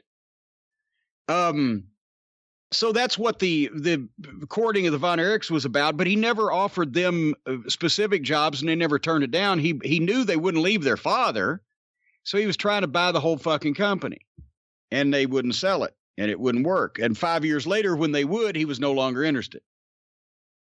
He ended up getting Kerry in 1990 after Kerry had been talking to the NWA. Did those talks start when you were on the booking committee, or did they start after you left? I think probably after I left, but that would have been interesting, but Kerry would have had the same problems Kerry had no matter where he went at that point. All right, our next question, sent to CornyDriveThru@gmail.com from Allie in Toronto, Ontario, Canada. So we'll stay in Canada for this one. This email is with regards to Bret Hart's recent series, which he has released on his website, called Confessions of the Hitman, Evaluating Other Pro Wrestlers' Careers. In his first post, he started talking about the Hulkster, and his thoughts were as follows. Hogan's look was 10 out of 10. His promo was 9 out of 10, and his wrestling ability, 2 out of 10. Bret has always been known for his honesty, but what surprised me was his evaluation of himself. He believed that his look was 6 out of 10, his promo was 5 out of 10, and his wrestling was 9 out of 10. When you sum that up, he gave Hogan 21 overall points and 20 for himself. This probably has to be the first time in history that Bret stated that anyone might be better than him, let alone the dude who turned down his push as a main eventer. Let me know if you agree with Bret. Well, I think Hogan, I was about to say, was pretty much right on the money. I don't know. I mean, a 2 out of 10 for his in-ring. Good God, there's some fucking part-time job guys that look like 10 pounds of shit in a 5-pound bag that would maybe get a 2. So maybe he could be a 3. But yeah, I mean, it was Hogan's look, his promo, and his personality. And he did try in his younger days in Japan, especially. Yes, Hogan would, he could work for his size, but he didn't keep it up long, and he didn't have to. And then it depends on whether you're talking about physical work or psychology work, because people call working different things. His execution of shit or his effort in the matches, Hogan's, were bleh, because he didn't care about that. But his psychology and his knowing when to do shit or when to milk the people or whatever was a 10 out of 10.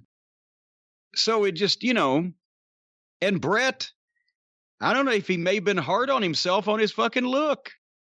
He didn't look like fucking Hogan, but he didn't look bad for a normal wrestler. So I think I would say Bret shorted Hogan a point in the ring and shorted himself a point on his look. I think Bret shorted himself on promos too. He's put 5 out of 10. Once he turned heel, his promos were fantastic. Well, but then maybe he was doing a career average because, especially, yes, when he was telling the truth about how much better the Canadian healthcare system is than the United States and what sucky people we were, that was great shit.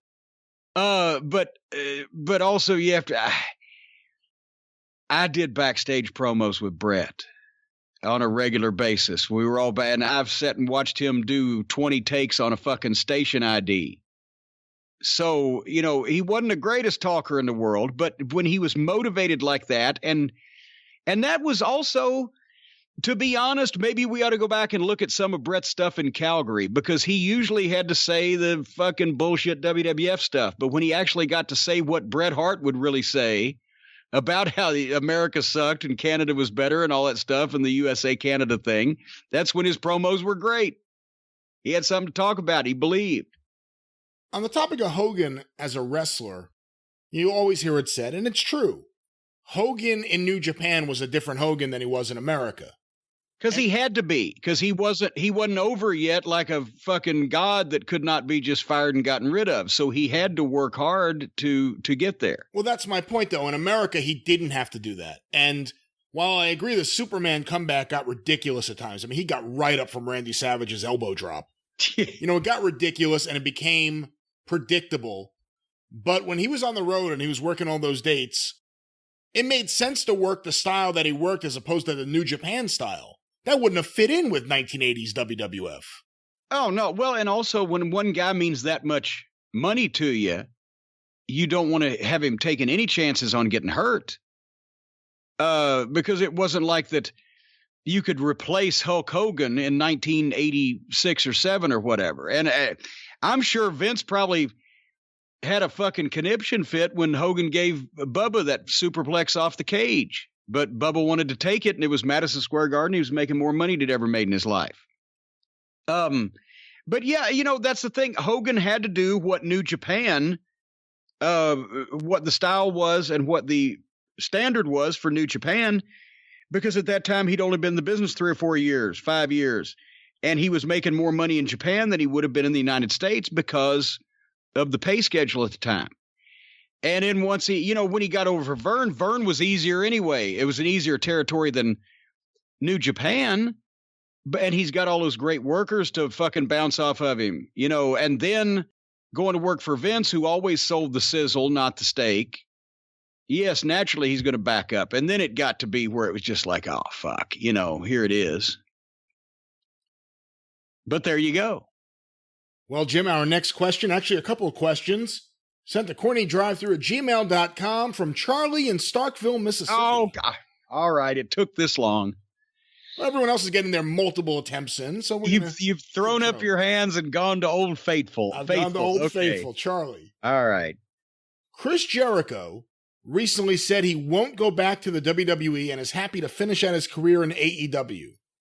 What are your thoughts on Jericho wrestling his final matches with AEW and that being the last chapter of his in-ring career? And if I could add something to Charlie's question here, what do you think about the fact that Chris has gotten to this point? He was, the guy that can get Vince McMahon on the phone for so many years and come back and do what he wanted. And now he's at the point where he never wants to go back there. What are your thoughts on all this? Well, I mean, that's like, people saying, well, Cornette's mad because Tony Khan wouldn't give him a job. I'm 60 years old. I don't want a fucking job, right? So Jericho's 50. If he's got a contract, they've just been up and running for less than a year as a company. So if he's got a contract for 3 or 4 years, number one, not only is he going to say that anyway, regardless, because he wants to make sure that the fucking guy paying him is happy and he knows that Vince forgives almost anything. Secondly, would he want to wrestle potentially when he's 53, 54 years old or whatever? Would he just want to take a Hall of Fame induction, which they'll offer him? So, I mean, Charlie's a lot of do about nothing there, because what do you expect him to say? Well, after I get done with this bullshit, I'd really like to go back to the WWF. He's not going to say that. But just as far as, and I have to think that the wrestling business, his wrestling legacy, anything to do with that is probably not uppermost or paramount in Chris's mind these days, or elsewise he wouldn't be having these stupid matches on a football field or working with a goddamn guy with his hands in his pockets. I think he's just like, I'm the fucking entertainer now. I'm going to get a job hosting another network TV game show or something off of this because I'm showing I can be wacky and zany. And he's not worried about fucking going in the ring and getting beat up when he's in his mid-50s. Because he certainly, honestly, can't be concerned about his legacy of the quality of his in-ring performances when he's working with a guy with his hands in his pockets. It's a fucking joke to him now. So he doesn't care, I guess. So he'll probably, whatever happens with AEW and whenever this runs its course, he will probably be of the age where he'll be happy with being inducted in the WWE Hall of Fame for a significant amount of money as one of the headliners, and he'll be doing Fozzy when he's 60. Yeah, we'll see. I like my retirement plan better. Stay in the house, pet the dog, and talk on a microphone. I haven't fallen down on purpose in quite some time now, and I'm going to extend that streak. Our next question, also sent from Charlie in Starkville, Mississippi.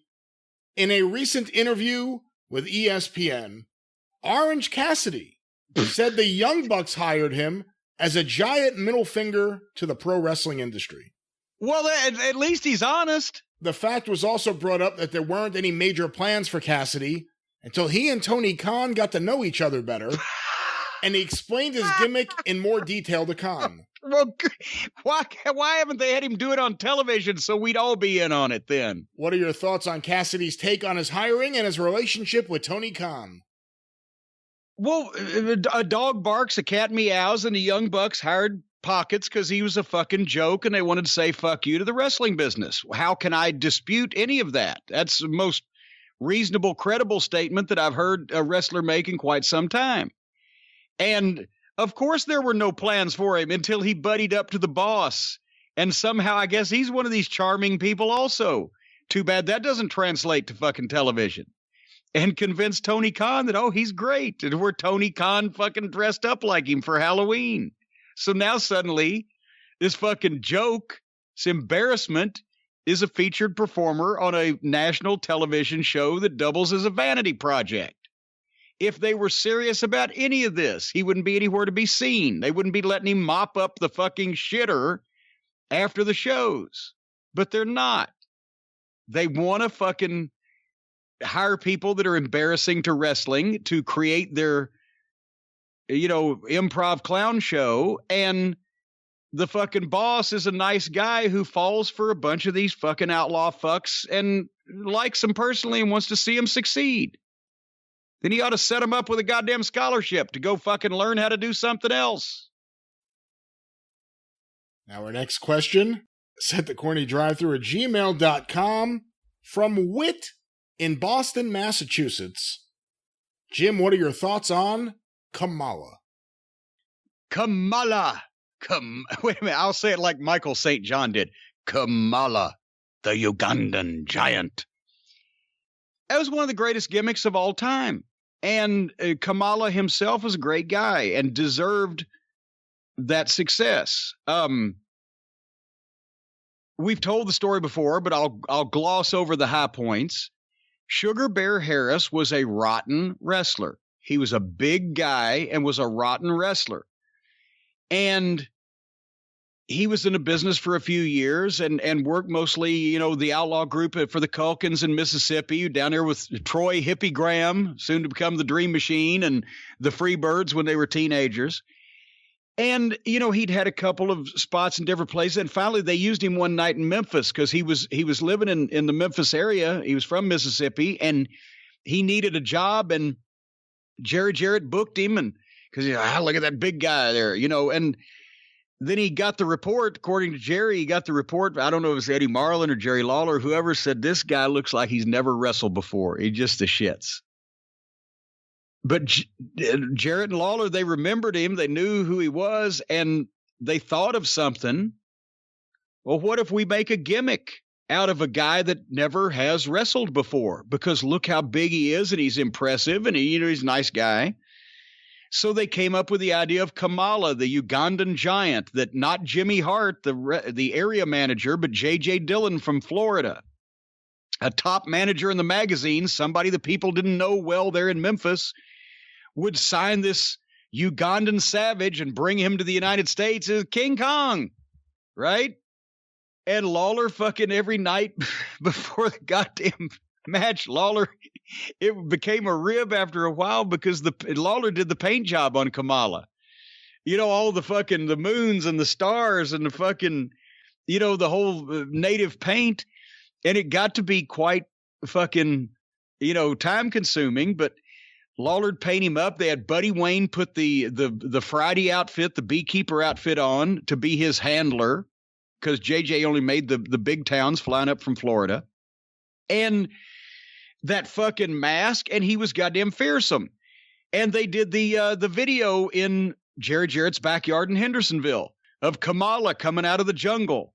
And they did the thing they did with Zulu, where they fucking started on his feet and panned all the way up and saw that he was a giant, 6'6", 340 pounds. Kamala, wilder than the beasts of the jungle, was the voiceover. And it worked. And because the first night in, he wrestles Jerry Lawler for the Southern title and beats Lawler clean in the fucking middle. And once he beat Lawler, the people are, holy shit, and flat, not a fuck, as I recall. Then, by reverse booking, they started him the next week with Bobby Fulton.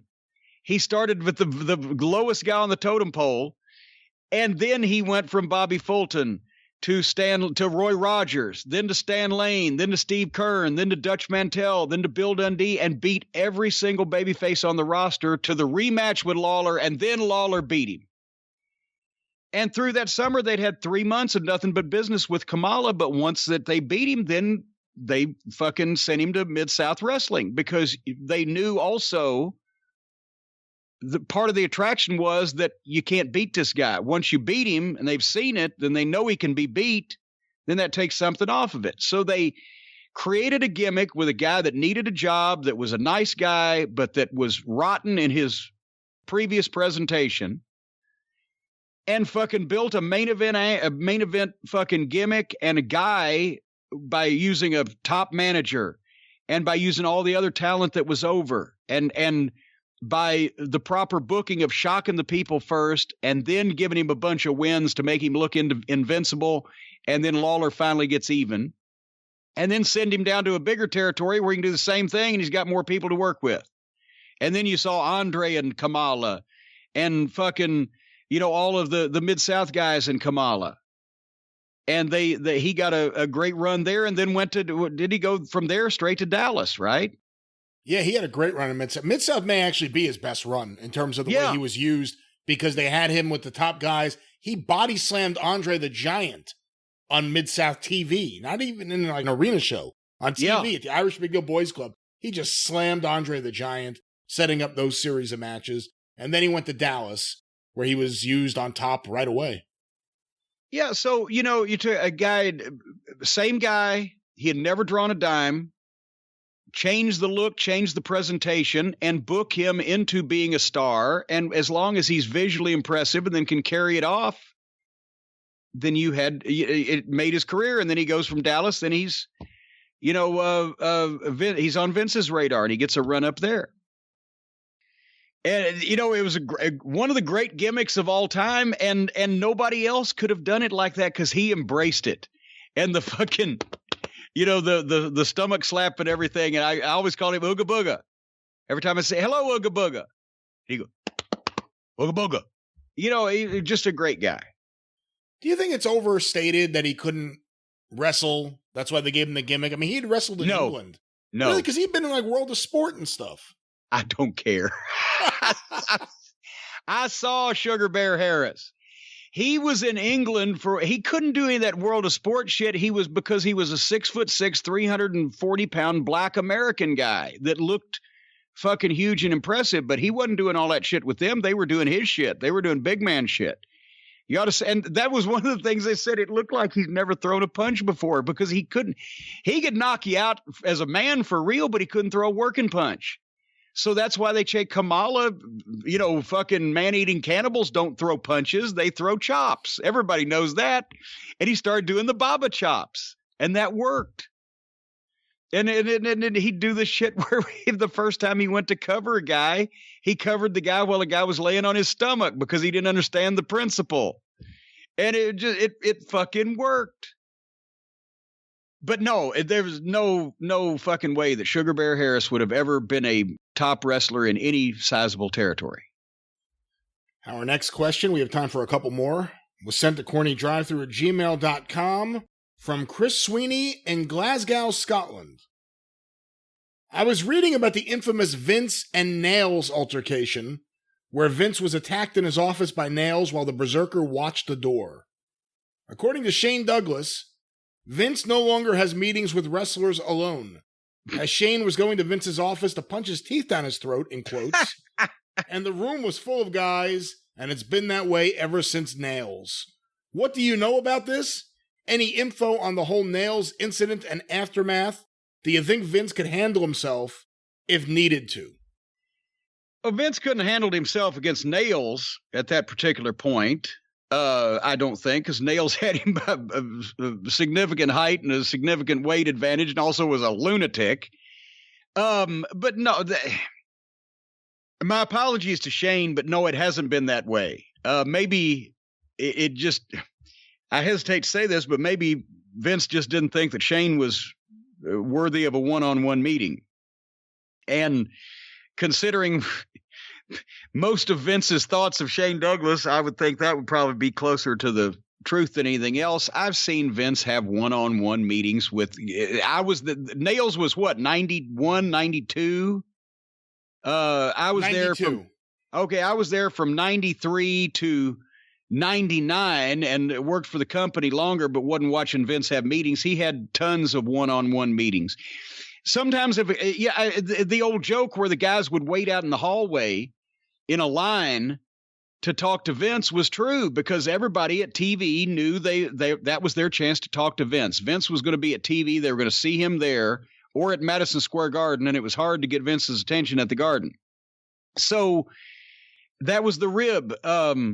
After the production meeting, Vince would go to his office, and there would be a line of wrestlers standing waiting to get some time with him, however much time that might be. What one of the recently departed said, he wasn't going to spend 3 hours standing in a hallway to talk to, Vince McMahon, right? But that's the way the guys got to talk to him.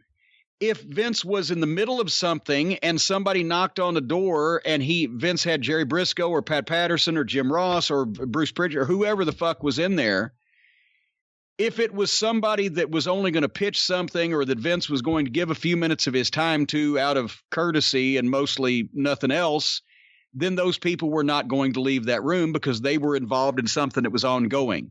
If it was a top guy, Undertaker, Bret Hart, Steve Austin, I could go on, that this conversation was either going to be a little more challenging or a little more meaningful or a little longer or whatever, or a little more sensitive, then Vince would tell whoever, give me some time, and he would sit and talk with that person, or he might keep Jim Ross or Jerry Briscoe or Pat Patterson if they were germane to the topic of the conversation, such as the pay-per-view finish or the contract, JR's and talent relations, or the fucking agent of this thing we're going to do on TV or whatever.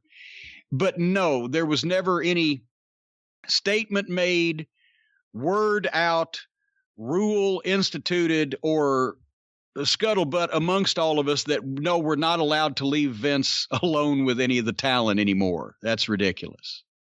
And be quite honest, let's see, 25 years ago, if I was Jackie Fargo, I'd say Shane Douglas versus Vince McMahon, 6-5, you pick it. I see everyone always acts like Vince is Mr. Tough Guy, and Vince could have handled himself with all the boys. I didn't say all. I didn't say all the boys. I'm saying Vince was bigger, Vince was heavier, Vince was jacked up, and fucking Shane may have been madder, but I'd like to have seen that. Because I'm sorry, but I wasn't aware that Shane Douglas was a member of the Gracie family. That's a good point. That's a good point. So, I mean, I did Barry Horowitz versus Vince. I'd have 6-5 on that one, too. This was 25 years ago. Vince was in his late 40s and fucking jacked to the gills. So, But Jack doesn't mean you could throw a punch, and Jack doesn't mean you could take a punch. Well, no, and neither does being a mad fucking pro wrestler from Pittsburgh. It mean you can do either one of those things either. I'm just saying it's not like if it had been Steve Blackman going in, I'd say we need to call some people to help Vince out. Our next question, sent to CornyDriveThru@gmail.com. And that's not being disrespectful to Shane as a pro wrestler either, because I have a feeling that unless Ricky Morton particularly got a finger in his fucking eye socket, that Vince could have probably taken Ricky in a shoot also. Having fucking at 6 or 7 inches and fucking 40 or 50 pounds on him. But, but that nevertheless. Well, Jim, our next question sent to CornyDriveThru@gmail.com. Once again from Jack Burton, the Pork Chop Express. Poke chop. He's our man. If he can't do it, we'll just say fuck it. We got a lot of heat after his last question because we didn't recognize his name from Big Trouble in Little China. I thought he was just a Pork Chop Cash fan. Well, we'll find out right here. Any notable Steve Blackman interactions, memories, or stories? I swear to God, I just mentioned Steve Blackman. And is this a coincidence? You couldn't have had that just...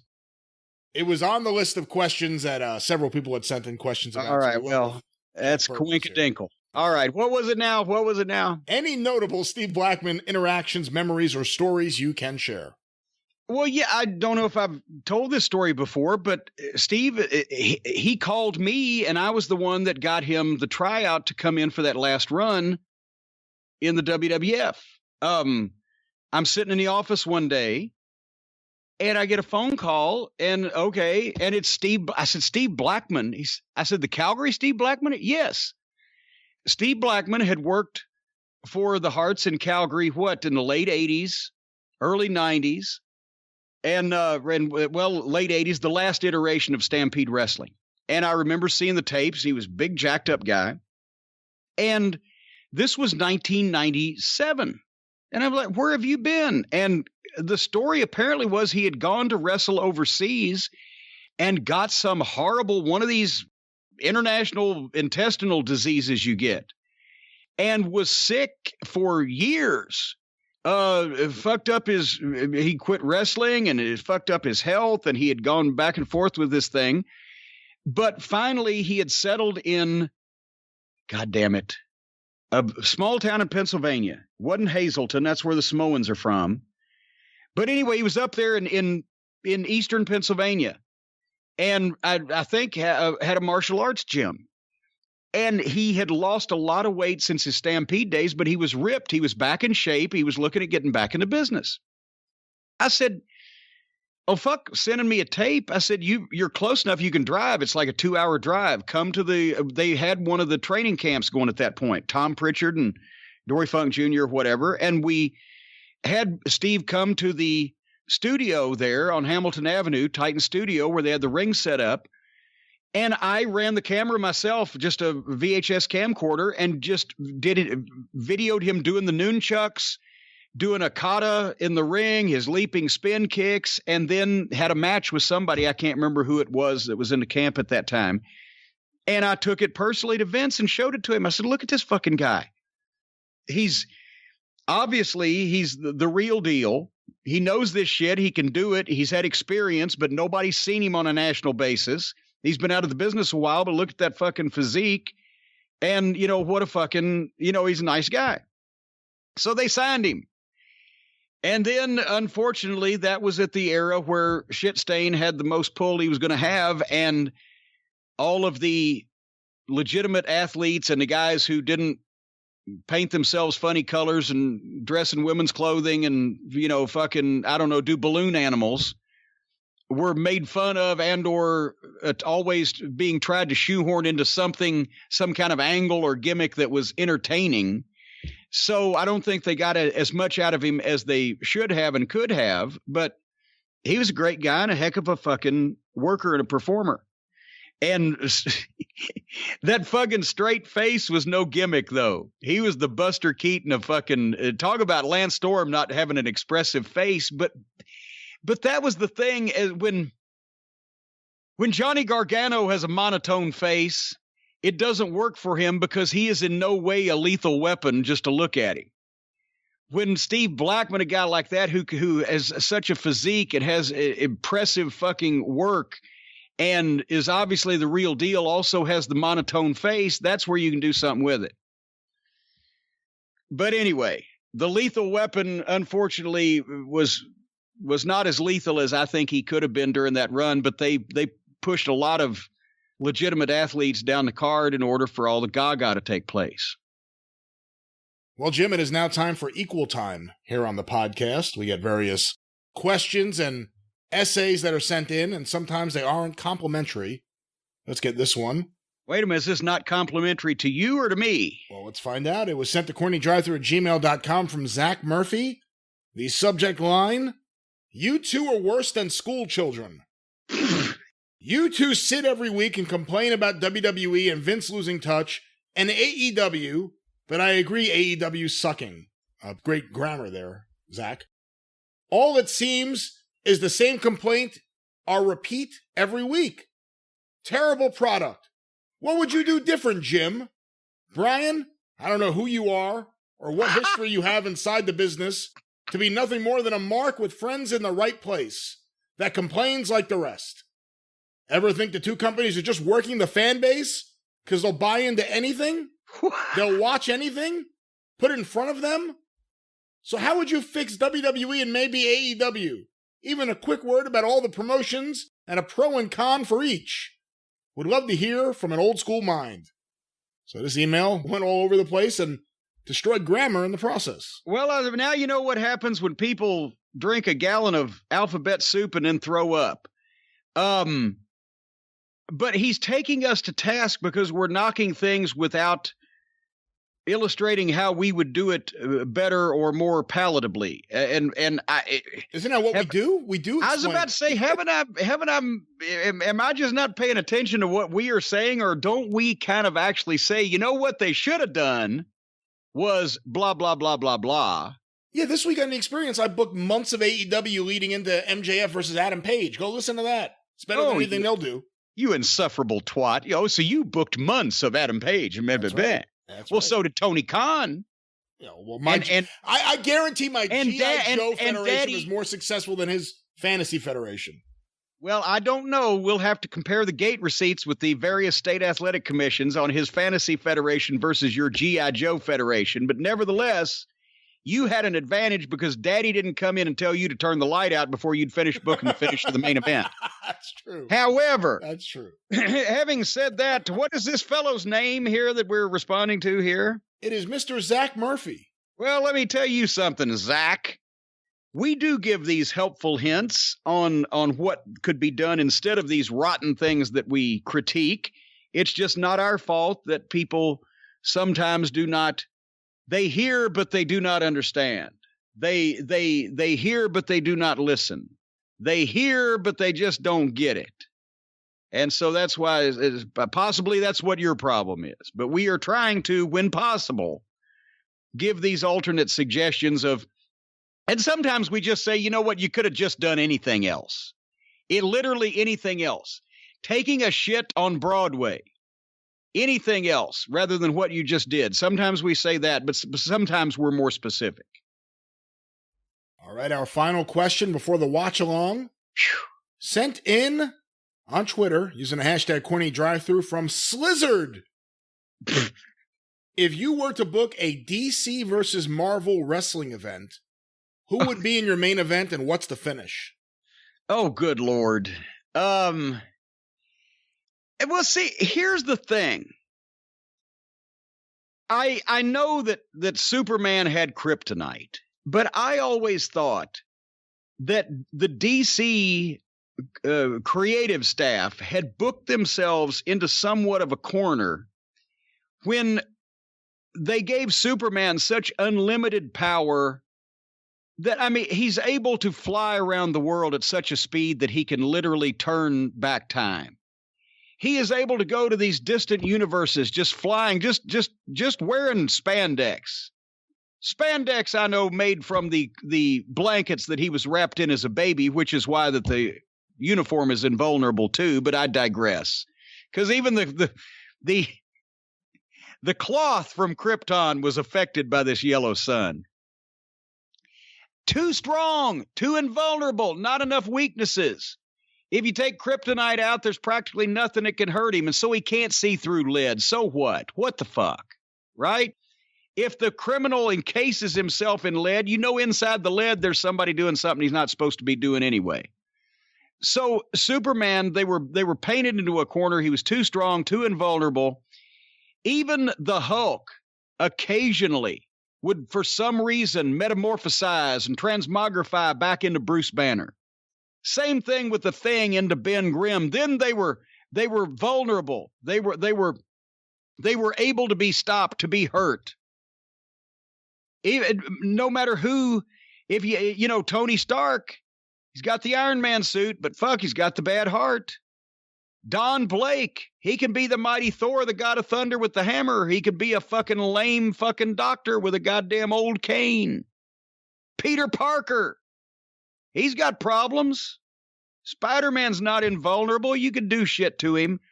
Marvel had a much wider array of talent that you could book equal to each other. And who is the strongest? Well, Hulk's stronger than Thing, but Thing is still a little bit smarter than Hulk. Right? And then the Beast and the X-Men, sorry. I was going to say Beast, yeah. But he's not as strong as Hulk, and he wasn't really as fucking, just as cool as Ben Grimm. I thought Ben Grimm was a cool guy, even if he was from New York. Point is, you could match the Marvel characters up against each other, and they each had strengths and weaknesses, and you could make a competition, a contest out of it. Superman's just so fucking strong and super and invulnerable, and the breath. He can either suck all the poison gas in existence into his lungs and blow it out into space, or he can use his icy breath and bring back an ice age and freeze the dinosaurs. You know, why would you even want to fuck with a guy like that? Talk about the Road Warriors being too strong in the late 80s. Superman was booked too strong. That's what I got to say about that. You didn't answer your question. What would be your main event? DC versus Marvel. Oh. Take Superman out of it. Well, how can you take Superman out of it? He's the fucking guy. Okay. He's the Hulk Hogan of DC Comics. Is there one person with Marvel that you think could find? Like, I think maybe Iron Man versus Superman. Iron Man's got... He's got the means. He's got the iron suit. Nope. You know why? Why? You know why? Because Superman could just fly backwards around the world and turn back time to the last time that Tony Stark was out of the suit.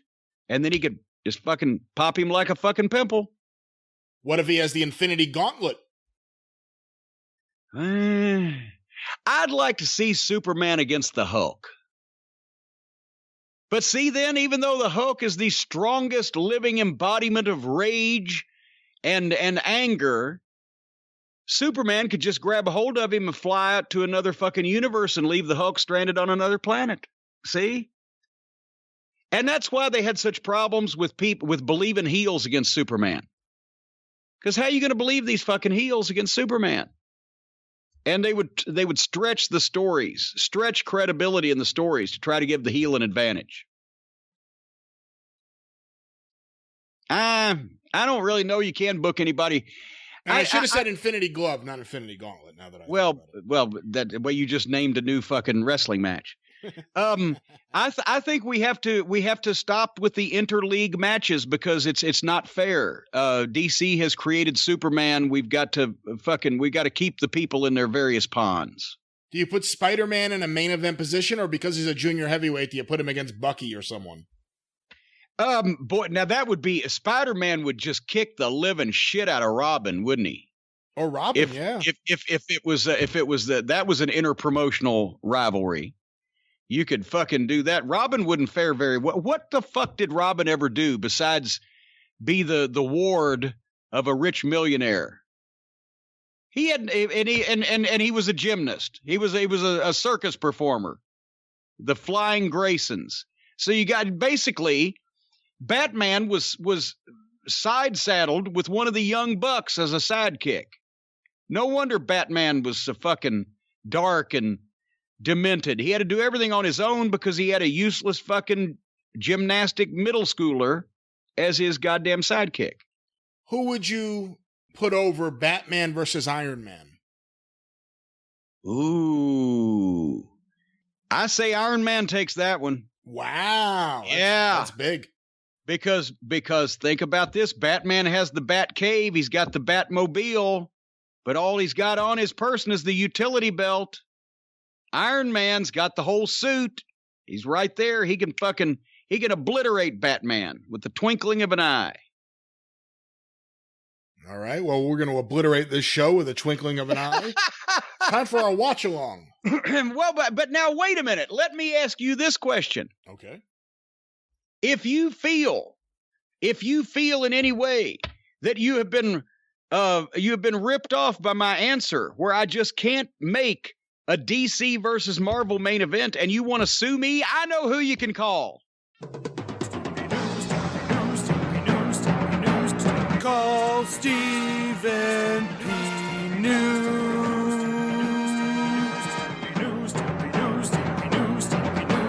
If you need to sue.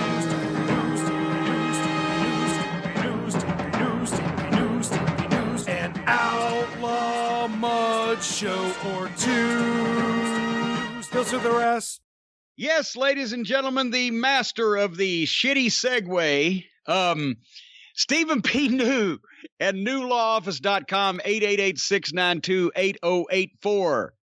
He doesn't take frivolous cases like Marvel versus DC. He takes important cases like you versus the people who have harmed you, ripped you off, or in other way inconvenienced you, and you need to be compensated. Stephen P. New can take down the legal barricades in your way and take you to the promised land of compensation, justice, and justification.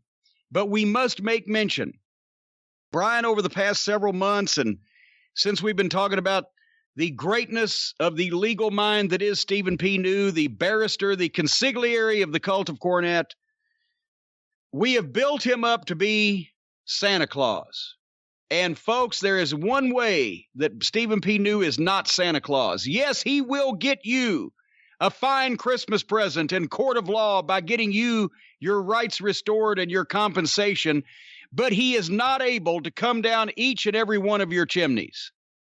That is what he feels bad about this, but occasionally he gets contacted by people who are so far away. We've talked about it, whether it's Australia or I don't think he's admitted to work in California unless you're part of one of the class action suits or whatever. But if he can help you, he will. If he can refer you, he will. But don't take it out on Stephen P. New, because he feels bad when he has to turn down even one person who needs his help, and he will go out of his way to try to help you find someone else. But he can't take every case everywhere in the world. There are some things that even a magician of the legal world cannot perform, and that's one of them. So he's not Santa. He can't be everywhere at once.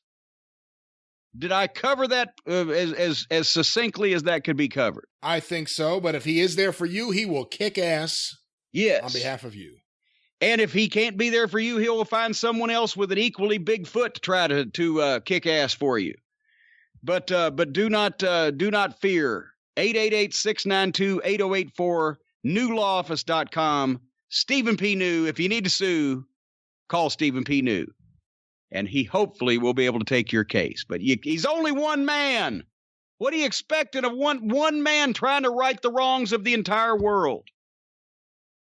Well, Jim, it is now time, as promised, for the latest watch along, and this is one of those classic matches from Smoky Mountain Wrestling that people still talk about to this day. I was there live in attendance, but of course, you know all the inner workings behind the scenes that set this up, and I guess not just set this up, but what happened right before it.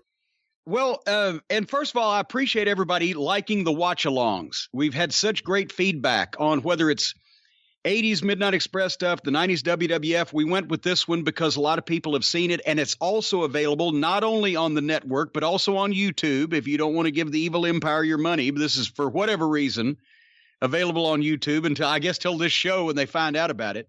But anyway, so we're doing the watch-alongs as kind of a palate cleanser of good wrestling to clear our brains from what we've been talking about that we're being fed currently. In the past, you can look up on YouTube, we have done a deep dive onto Smoky Mountain Wrestling as far as business throughout the summer of 94 and leading up to the Night of Legends, which was my favorite show of all time.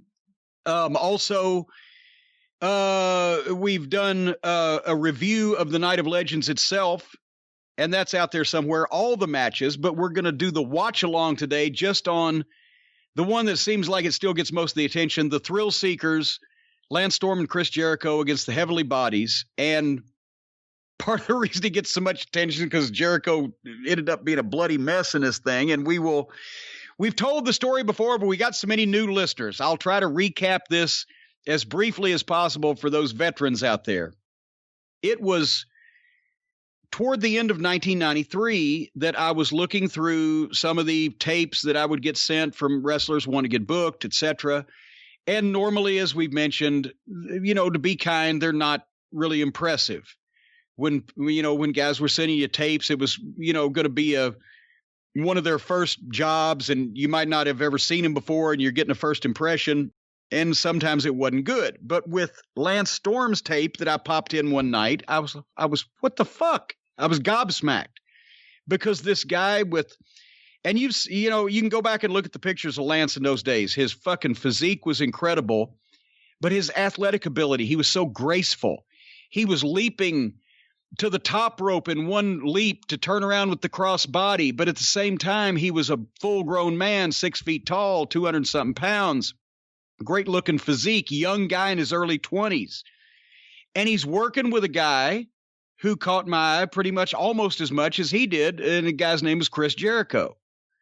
That was his opponent in the tape I saw. And so it took a while to contact him. I think he was in Germany at that time. And I'd seen PJ Walker, Just Incredible, PJ Polacco at one of the WWF tapings that he'd mentioned that he knew Lance. I said, get him to call me, blah, blah, blah. So finally, I talked to him. So I was interested in him and Jericho. Had they tag teamed? And he said, oh, yes, we've teamed. And they'd worked War in Japan and they'd done some things in Canada, but they'd never worked in the United States. And so I flew them down, and luckily they came down at Sunday Bloody Sunday in February of 94. They come to the Knoxville Civic Coliseum, 2 Canadian wrestlers trying to get their first job in the United States. We got 3,500 people in there in bullet bobs in a Texas death match with Terry Funk. And they obviously said, well, something's going on here. We want to be a part of this. It's better than, staying in Canada, honestly, and working independence up there and doing Japan because they wanted to be seen in the United States. And I wanted them because here's what I saw when I saw them. I saw unseen top baby faces. I knew they were green, obviously. But I went under the Denny Crum rule of basketball, former U of L basketball coach. He said, I don't want guys that can play basketball. I want guys that can jump because I can teach them how to play basketball. I knew if we could take these guys in their early 20s and we could bring them down and slow them down and teach them to work. They're great athletes with a great look. Jericho he was jacked up too then. Fucking great physique and the long blonde hair. He did look like a rock star. He looked like a rock star before he became a rock star. So anyway, I saw these guys and I said, this is something. They are going to be somebody. And I want to see, I knew if we could bring them down and put them in with all the guys we had in the territory, they could do all the moves. They just needed seasoning. They needed to slow down and learn to work. And unfortunately, as we will talk about in a minute, they weren't there long enough to really be able to do that, but they did have the realization. Lance Storm's talked about it. I think Jericho put it in his book. They were watching the Japanese tapes. They were trying to do all the moves. I think Lance put it best when he said during the time he was there, he learned not to have the match that he wanted, but to have the match that the people wanted, that the fans wanted. And so anyway, we made the deal to bring them down, and I'll talk about their deal in a minute. And we started them on television, and their first angle was with Steve Dunn and Rex King, the Well Done, Timothy Well and Stephen Dunn. It was Rex King and Steve Dahl, the team of Well Done. The WWF didn't have anything for them at the time. They had a run up there.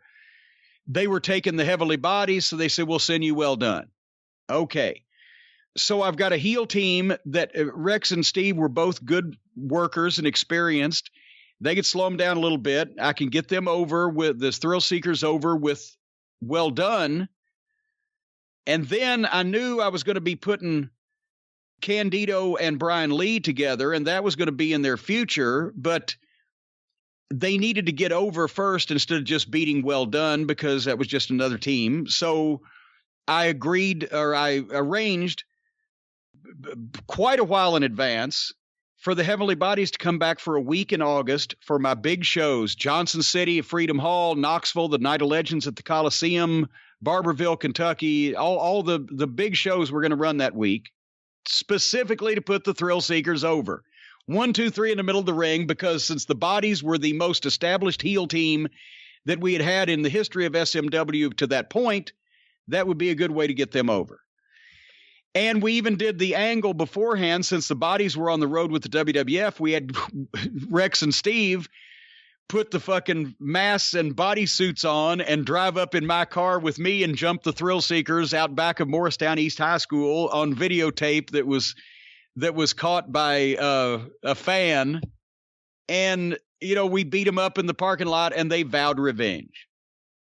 Now, and the footage of this, by the way, is on the Night of Legends. I guess we should plug one product. You can watch the Night of Legends on the network in its edited glory, or you can watch a few of these matches on YouTube. But if you want the whole thing, 4 hours, start to finish, including all the TV recaps of the rivalries, then that is available at JimCornette.com. The Night of Legends, 4 hours for $9. That's the shameless plug I'm going to put in. So we did that on television. Came time for the big show. The Night of Legends I'd been working on since April of that year to peak everything, to bring in all the Knoxville wrestling legends, major promotional campaign around town. It was the most attention we had got to that point in time in Knoxville. And everything was moving along swimmingly. We were going to do our record house. The house, by the way, ended up being 4,243 people paying $35,120. Actually, that was 1994. I was going to do the inflation calculator. Brian, you might want to look that up, but I don't know what $35,000 in 1994 equals today. But it was pretty good for independent wrestling in the middle of a wrestling recession. And the deal that I had signed with Storm and Jericho, when they first came down, I said, now, not only will, obviously we'll pay you, but also you get to sell your gimmicks. And they saw the Rock and Roll Express. They were selling pictures and bandanas and T-shirts, hand over fist, and the Dirty White Boy and Tracy Smothers.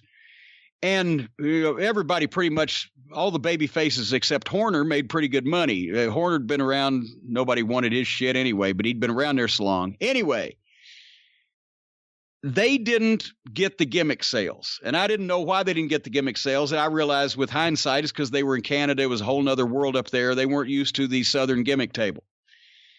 They didn't want to move from Canada, Western Canada, to Tennessee. And I don't blame them for the money that the guys that already lived in Tennessee were making.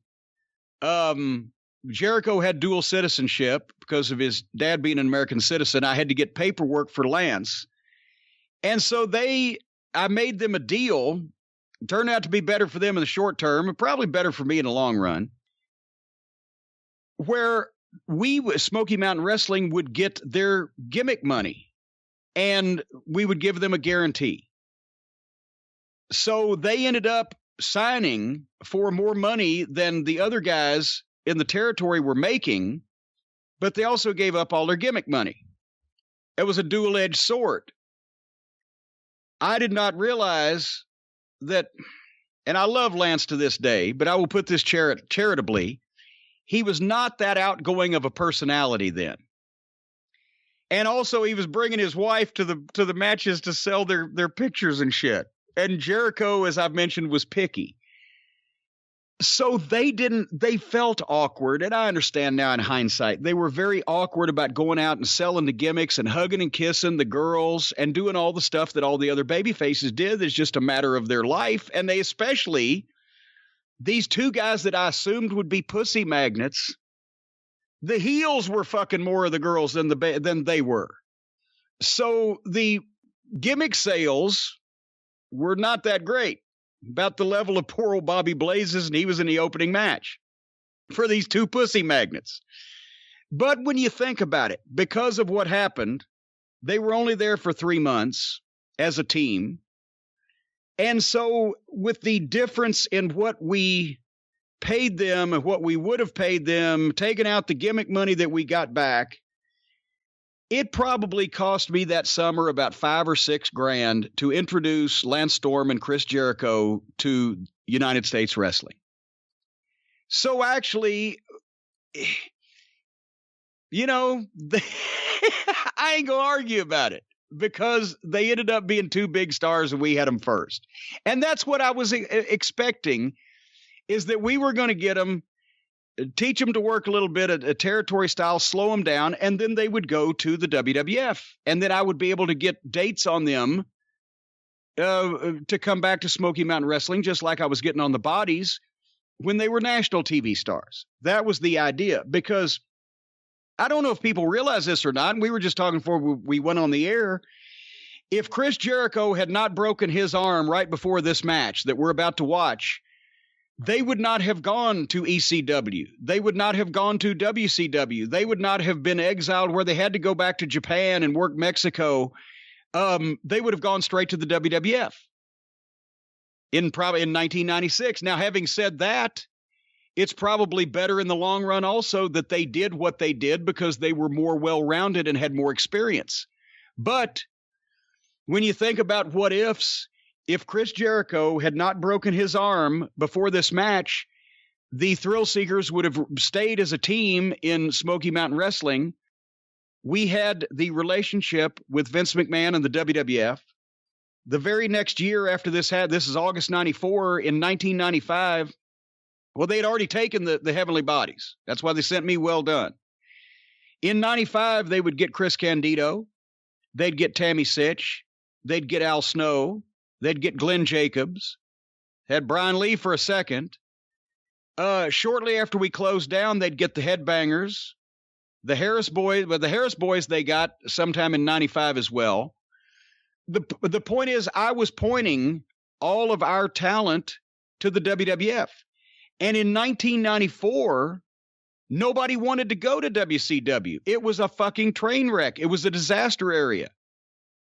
So pretty much chances are if Chris had not gotten hurt, they would have gone straight to the WWF, both of them, probably as a team in 1995 or 6. And wrestling history would have changed quite considerably. Maybe now he's not as upset he broke his arm. I was pissed at him that night. To your earlier question, $34,000 in 1994 translates to just under $60,000 today. Not a bad house for independent wrestling in a town we were running once a month.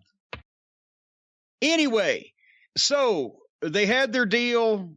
We were trying to get them over. We brought the Bodies in. It was built up to be a feature match on the big show.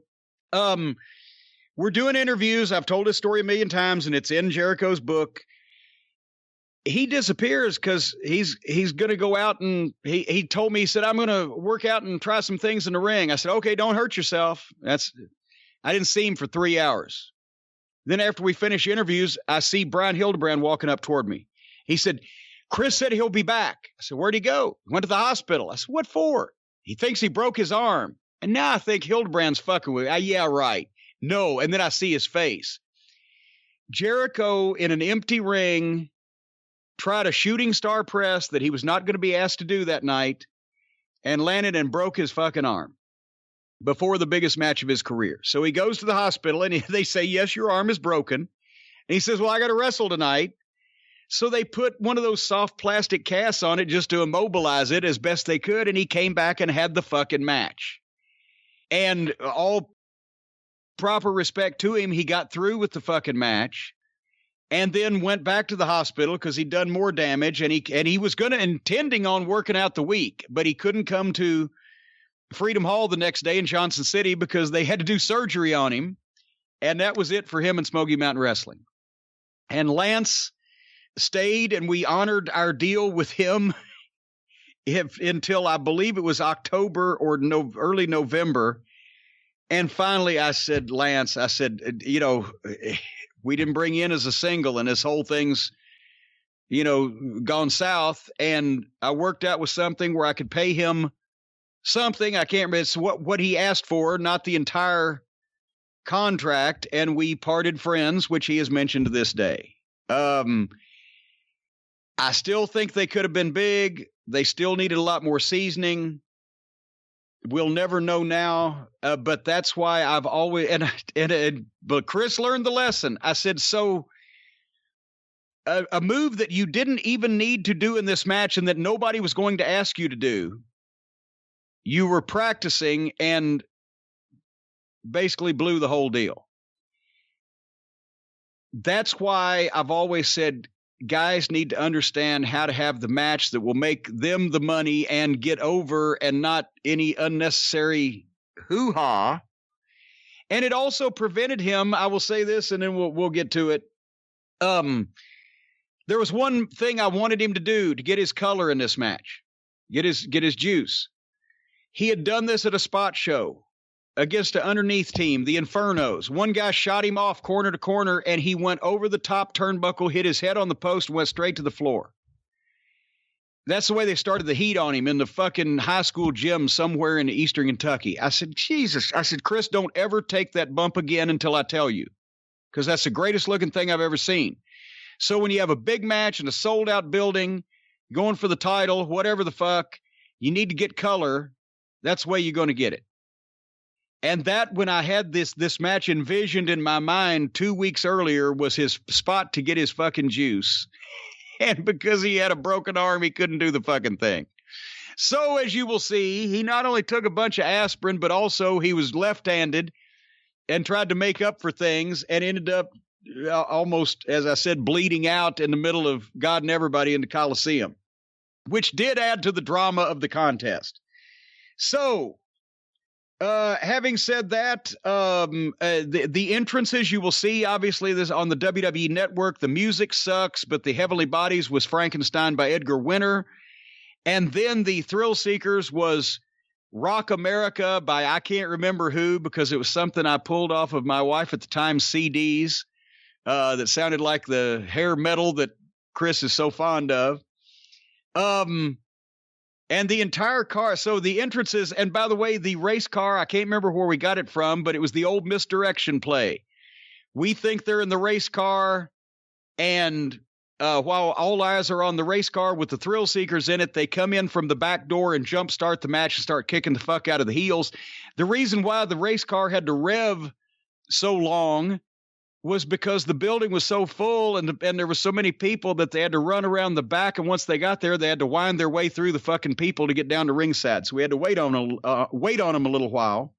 And the rest of the card for this match that you will see if you buy that DVD, part of the warehouse find at JimCornette.com of Night of Legends that is going to be sold out soon after this. Doug Furnace versus Killer Kyle. Bob Orton Jr. and Dick Slater in a Legends tag match against Ronnie Garvin and the Mongolian Stomper. The Rock and Roll Express with Ricky Gibson in their corner against Chris Candido and Brian Lee with Tammy Fitch in their corner for the Smoky Mountain Tag Team title. Thrillseekers versus Heavenly Bodies. Smoky Mountain Wrestling title match. Dirty White Boy Tony Anthony against Freebird Terry Gordy. And the Coward Waves the Flag match. Road Warrior Hawk, Bullet Bob Armstrong, and Tracy Smothers with Ron Wright in the corner versus Terry Funk, Dory Funk Jr., and Bruiser Bedlam with Jim Cornette. That was the card, folks, on this historic night, August 5th, 1994. And now can you think of anything else that I've left out? No, I think you covered just about everything. I think you could say that once Jericho got hurt, and I know he was still living in Tennessee for a little while, but he never worked again. He made some appearances signing autographs. But without him, Lance Storm was certainly not at a point in his career where he could carry things as a single. He couldn't do the promos. He didn't have the energy. Jericho was the energy of the team. Well, now remember, Jericho couldn't say suey if the Hogs had him either at that point. What was that one line he gave? Elephants don't forget, and neither do Thrillseekers, or whatever. But he had the charisma. But he had the smile. Yeah. He had the smile. He was the babyface part of the babyface team. Lance would smile every once in a while, but Lance, he looked great, and he was athletically and in ring, he was ahead of Chris. But Chris had the great smile and the fucking babyface fire up and foot stomp type of thing. And that, like you said, that did give the team the personality. Well, Jim, with all that said, if you're ready, I think it's time to set up our watch along now. All righty. Here's how we're going to do it. As always, we'll have a 5-second countdown, and then we will say, press play now, at which point you press play. Couple options for everybody. Of course, if you have the DVD, go to the beginning of the match, but I'm going to assume most people aren't using the DVD right now. So the two options are, first, on the WWE Network, if you go to the in-ring tab at the top of the page and look for Smoky Mountain Wrestling, it is the August 13th, 1994 edition of Smoky Mountain Wrestling. August 13th, 1994. 17 minutes and 27 seconds into the program, or if you have the option to jump to a segment underneath the video player, you can see that it is the fourth segment listed, Heavenly Bodies versus Thrillseekers. Once again, 17 minutes and 27 seconds. Pause it on that now, and we will press play in a short bit, but also on YouTube. Someone uploaded it. We don't know how long it'll be there.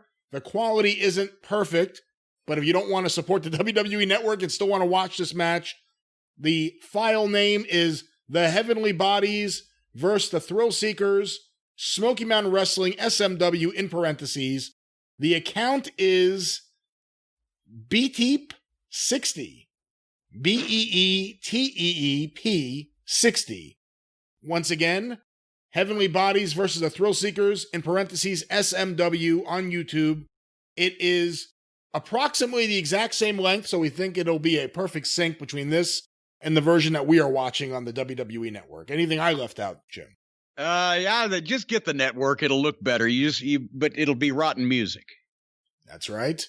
Well, if we're ready to go, I guess I should fucking I should mute the thing here on this. That would help. Because this does have commentary. And by the way, Jim Ross and Les Thatcher, tremendous commentary on this whole show. They were both in their element. Les being the Knoxville expert and JR being his best at calling athletic wrestling.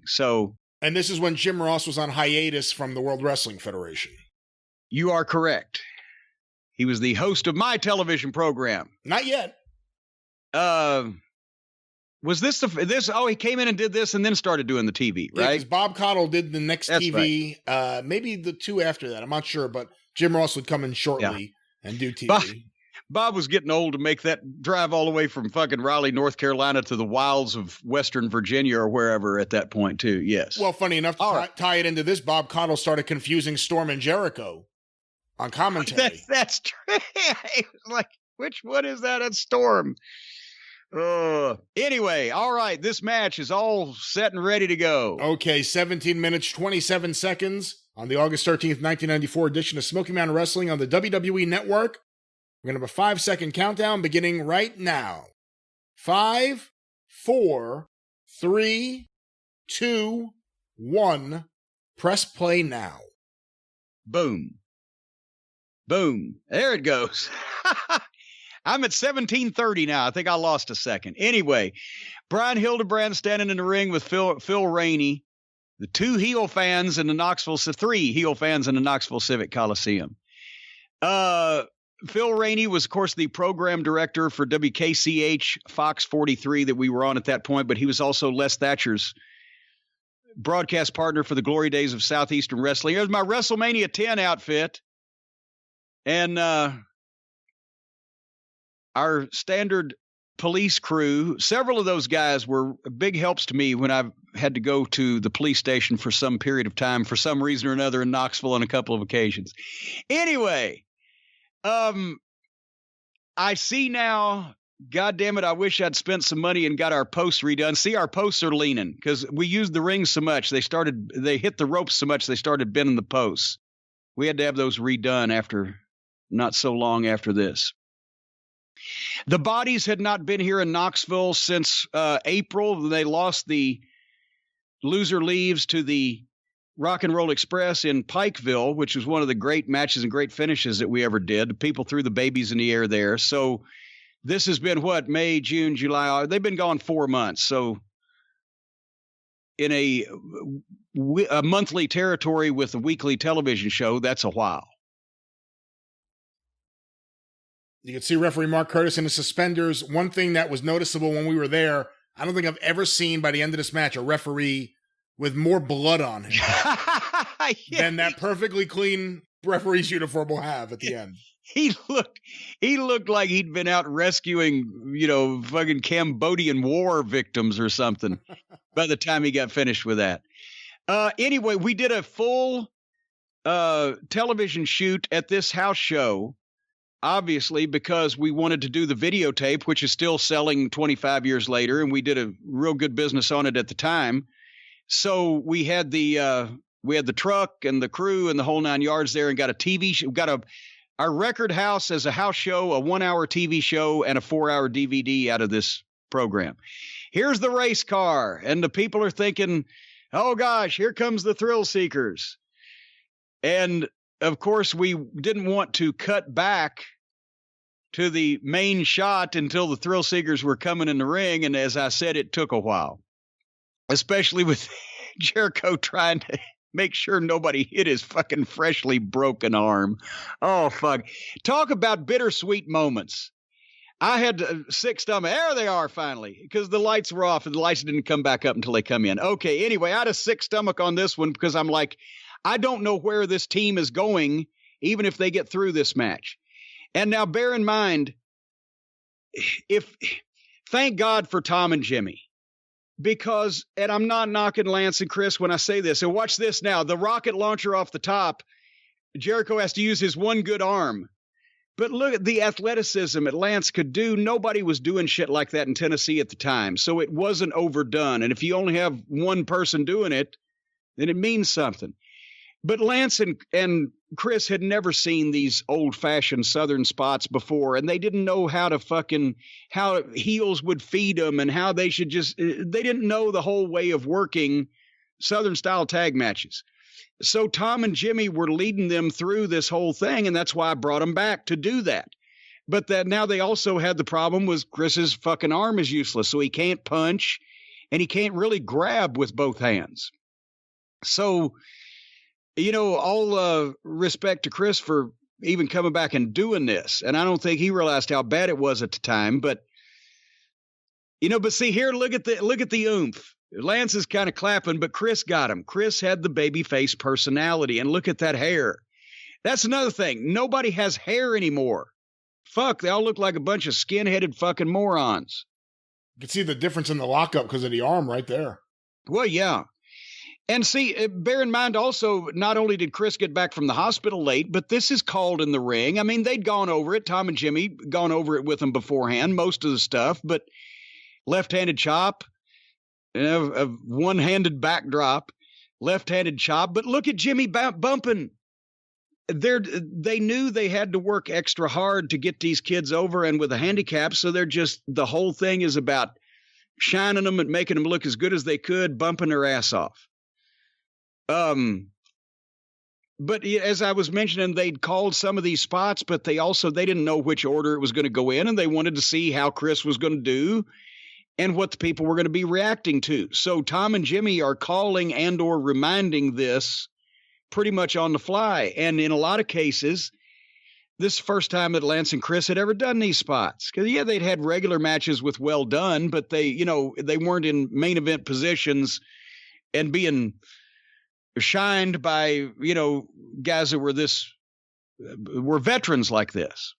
Anyway, at least Lance has two arms. But you can see Lance was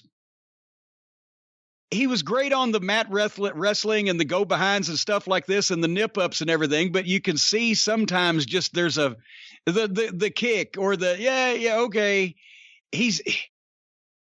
He was just still green on his timing and his execution. Spectrum Rents was a fine sponsor of Smoky Mountain Wrestling. They were good. We hung that fucking banner up, but we didn't put it on the fucking TV side because they didn't pay that much. We put it on the back side where the fans could see. I told them, I said, we can put it on the front. It's going to be on TV and on the video. Well, okay.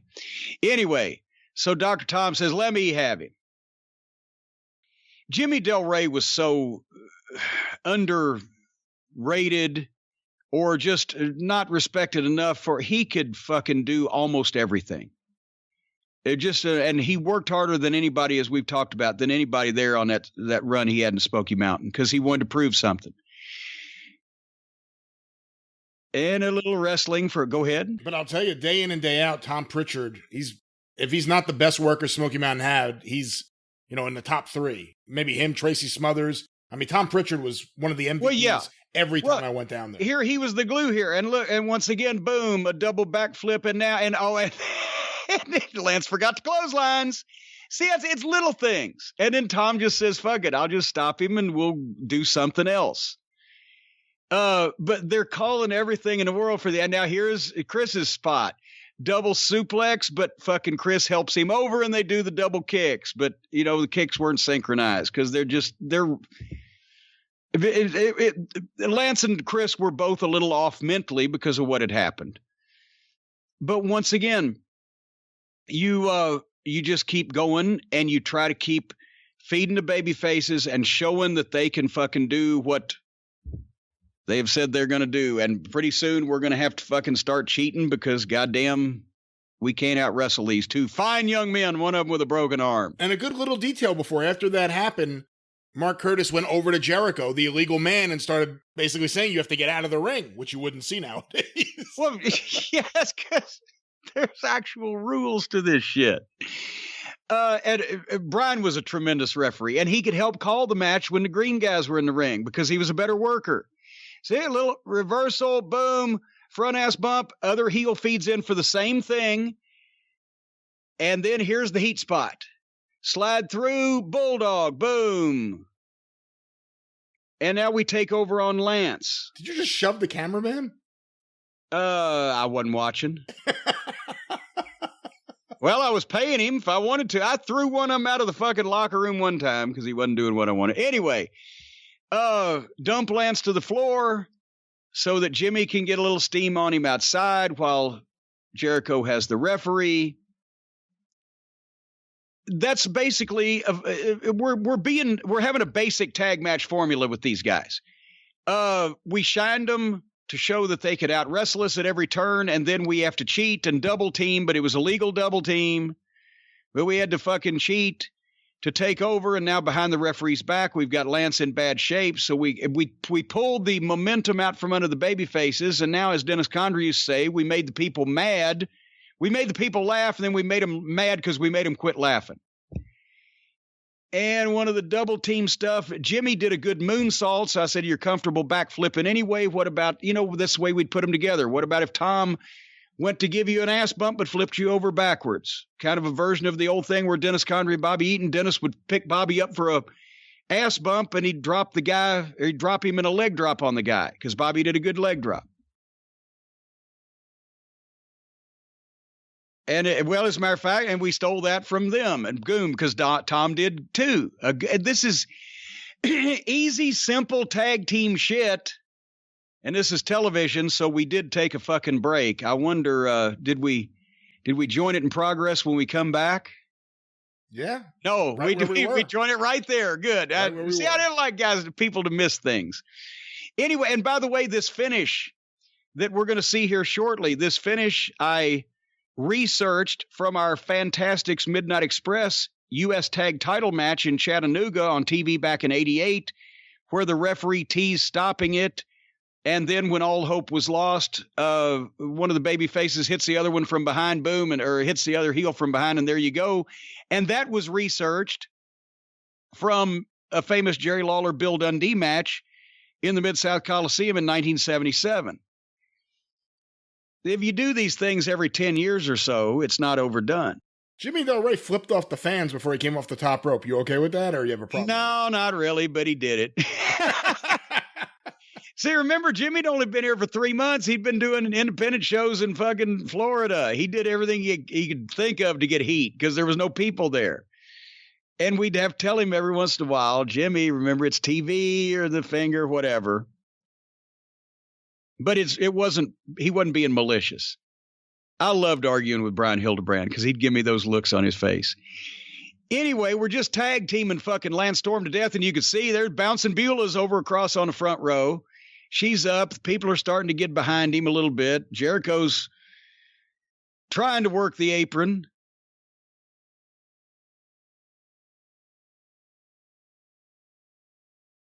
And I believe, at this point, I gave Tom a time cue because it was getting late. Because this fucking show was long.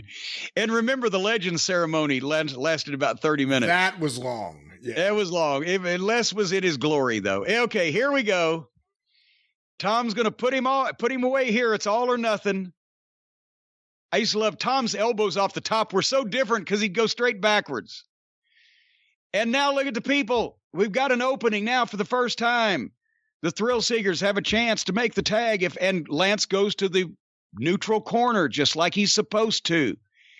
Because at first he went the wrong way, and now it's time. But there you go. It was a little colder than I wanted it to be. But anyway, look at Tom started to turn like he's going to hit him with his right hand, and he hit him with his left. This is the most awkward comeback ever because he's a one-armed. He's right-handed. And he's a one-armed man, but he's doing the best he can, right? And now what the fuck? Okay, and Jimmy slammed himself off Chris Jericho. One-arm slam, yeah. One-arm slam. And there we go, and boom, and we got to pull him out. See, it would have been so much better if he could fly right over the top rope.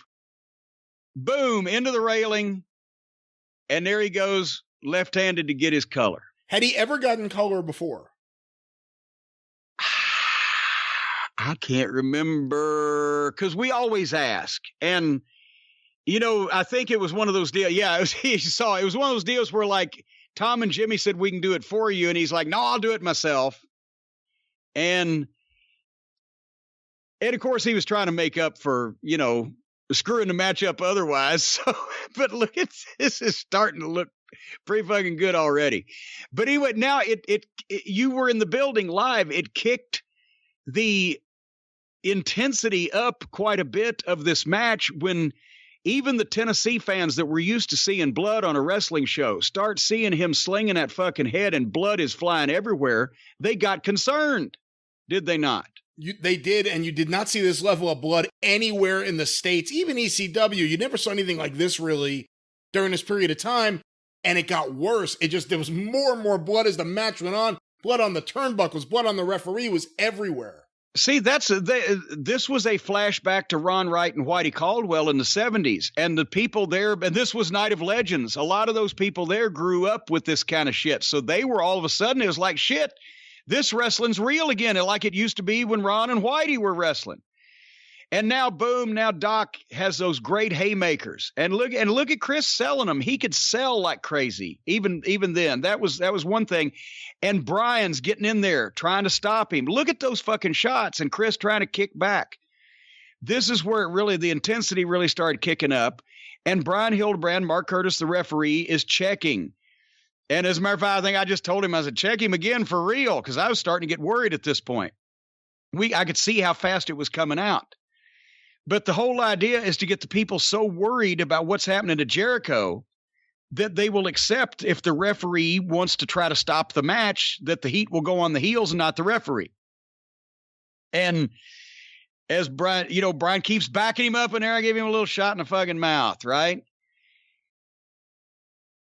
As he continues to sell, now he's trying to fight for the tag, fight to get to the corner. This is tag team wrestling. You got it. And we announced, by the way, I forgot, we announced the reason why that he was hurt. We said he had broken his wrist in a motorcycle accident, being a thrill seeker. And so the people already know that he's fucked up, plus he's bleeding. Plus now the heels are just beating the piss out of him. And they're starting to get concerned. And now there's a level of applause when he weakly fucking kicks out. As a matter of fact, no, the people in the house didn't know that he had a broken arm. Said that on commentary. Yeah, we didn't know. The people in the house just obviously saw that he was not using his fucking hand. Nice knee drop. Look at how much blood is in the ring. Look at the ring. Oh, yeah. Watch this one now. Ooh. Boom. Doc was right there. You could not see through that shit. There was no daylight. And boom. And you say it was wiping the fucking blood off his head. Quickly to be replaced by more. And the frustration on Tom's face. What the fuck? What have I got to do? And the body language when he picks a guy up and runs him into the turnbuckle. He's fucking pissed. And boom. And Jericho still fighting back enough to where he's not dead, but now you see him, and that's the thing. He's got his arms over the ropes, and he's slumped, and now Brian's really checking the cut. And JR and them and Les are doing a great job on the announcing, saying how much can he take? Might this be a permanent injury? Is the cut near his eye? It's like a boxing match at this point. Brian's asking him, can you continue? Can you continue? And you see the look on Brian's face. Look at the blood on his hands. And now Jimmy goes to work and just fucking throwing them. And finally, the referee says, fuck it. That's it. That's enough. You can't do this. As a matter of fact, Jimmy would not. He was really trying to fucking get Jimmy to go back so he could check it one more time and ring the bell, and Jimmy wouldn't fucking stop. So now he calls for the bell. I'm stopping it. His eyesight. He can't continue. The people are, this is bullshit, right? What the fuck? And now look at Chris. Pleading. On his knees, pleading. He's supposed to be fucking shaking his head. No, don't do this to me. But he's, okay, there you go. No. And he's supposed to be begging, praying with his hands. But, of course, one of his arms is broken. So now the announcer said, wait a minute, Jericho's asking for it to continue. And the referee said, tells Phil Rainey, yes, the match will go on. Now's where the people fucking, okay. And now Jimmy wades back into him. And now we got to go pretty much after this. And right there, the camera misses it. But when the referee turns around, super kick by Lance, boom, Jimmy schoolboyed himself over the top of the guy with the broken arm, 1, 2, 3, and they won. What it was originally going to be was Jimmy set Chris up for something and Lance come off the top rope with a drop kick. But, since Chris was almost dead, we did it that way. And Chris was actually weak from loss of blood, so he couldn't really schoolboy well. So Jimmy just fell over the back of it or over the top of him and pinned himself. But now look, and the fucking fans are, they're like, shit, as he goes down, they're normally patting people on the back, right? But fucking, they didn't want to get close to him. He looked like a fucking zombie. And I'm arguing with Brian Hildebrand, the referee, how can you justify stopping it and starting it just to make sure that he fucking again says, I did what I did because it was right and fuck you and they're the winners. And boom. This is and great. the people, yeah. Right and the here. people like that. And then I'm fucking mad and I'm kicking that fucking, and goddamn, that turnbuckle was harder than I thought. And there we are. And we're out. There we are. It wasn't a great technical match because you had green baby faces and one guy with a broken arm. So there was some things that looked screwy, but for the emotion and the passion and the meaning behind it, which is the whole thing, everybody there felt like they got their fucking money's worth. And goddamn, the fucking Thrillseekers were over when they left the building that night. If Chris could have followed up on it, I think they would have had a better time from that point out, but it wasn't meant to be. But the people appreciated that effort. I think you can vouch for. And I have to say, it's easy to forget it, but it was so jarring how much blood there was, and it happened so quickly. We were the smart fans, and we were sitting there like, oh my God. I mean, this is like the Great Muta. Like, there's very few people, the Muta scale of blood, the very few people you've ever seen bleed that much. It was all over the ring. It was all over Jimmy and Tom. It was all over Brian Hildebrandt's hands and outfit. It was everywhere. And then the next year at the Super Bowl of Wrestling, the August big show in Knoxville, instead of the Night of Legends, we had another one. It was Tom Prichard that bled like a stuck hog to the point where Shawn Michaels got in the ring to wrestle Buddy Landell afterwards, and one of the top turnbuckles was just covered completely with fucking blood, and Michaels was bitching about it, and Hildebrand had to go get a towel and fucking wipe it off and everything. But in the Heavenly Bodies match, it came to be for 2 or 3 years in a row, it came to be an annual occasion that somebody was going to fucking bleed out in that match. This match was one of the best spectacles I ever saw live. And again, you need to hear the crowd reactions to do it justice. Being in the room, you felt the emotion. But the Bodies and the Thugs in 95 was one of the best matches I ever saw live.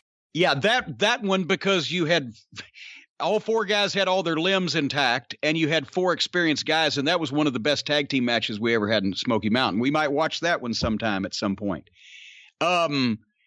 And I guess, as a matter of fact, you may be one of the few living individuals, great Brian Last, who saw live ECW crowds at the ECW arena and live Smoky Mountain Wrestling crowds in Knoxville close the show for us instead of me doing all the work. What was the difference? The difference in the crowds, the difference in the way they reacted, the difference in the way in what they reacted to. It's unfair to even compare the two crowds because it was so radically different. Philadelphia versus Knoxville. The fans in Smoky Mountain came to watch a night of wrestling. The fans in ECW, there were fans that came to be a part of the show, but they came just to be a part of a spectacle, just to see, what is this going to be the surprise tonight? What are we going to see that we don't expect tonight? What is going to be the crazy high spot tonight? A lot of people focus on the hardcore stuff, but ECW mixed a lot of different things at a lot of different times. Lucha Libre, Sabu, who became a sensation around that period of time. You had Terry Funk. You had the promos of Shane Douglas. But, it's really unfair to compare the fan bases because you had a smarter Northeast fan base, many of which read either the newsletters or some of which wrote newsletters versus, when we were the smart fans in Knoxville, if there were a handful of other fans in that building who knew what was going on behind the scenes, I would be surprised. No one knew. Do you think that's why that we had more of them than Paul did? Paul could get higher ticket prices for fewer people, and we could get more people because they were regular wrestling fans and they didn't know what the fuck was going on. Like I said, it's really hard. I mean, it's easier to compare the two promotions and what they were producing and looking back on those television shows now than it is to compare the fan bases because it's just so radically different, and it is North versus South. Terry Funk was wrestling for both of us at the same time. In Philadelphia, the fans would carry Terry out on their shoulders, no matter who he wrestled.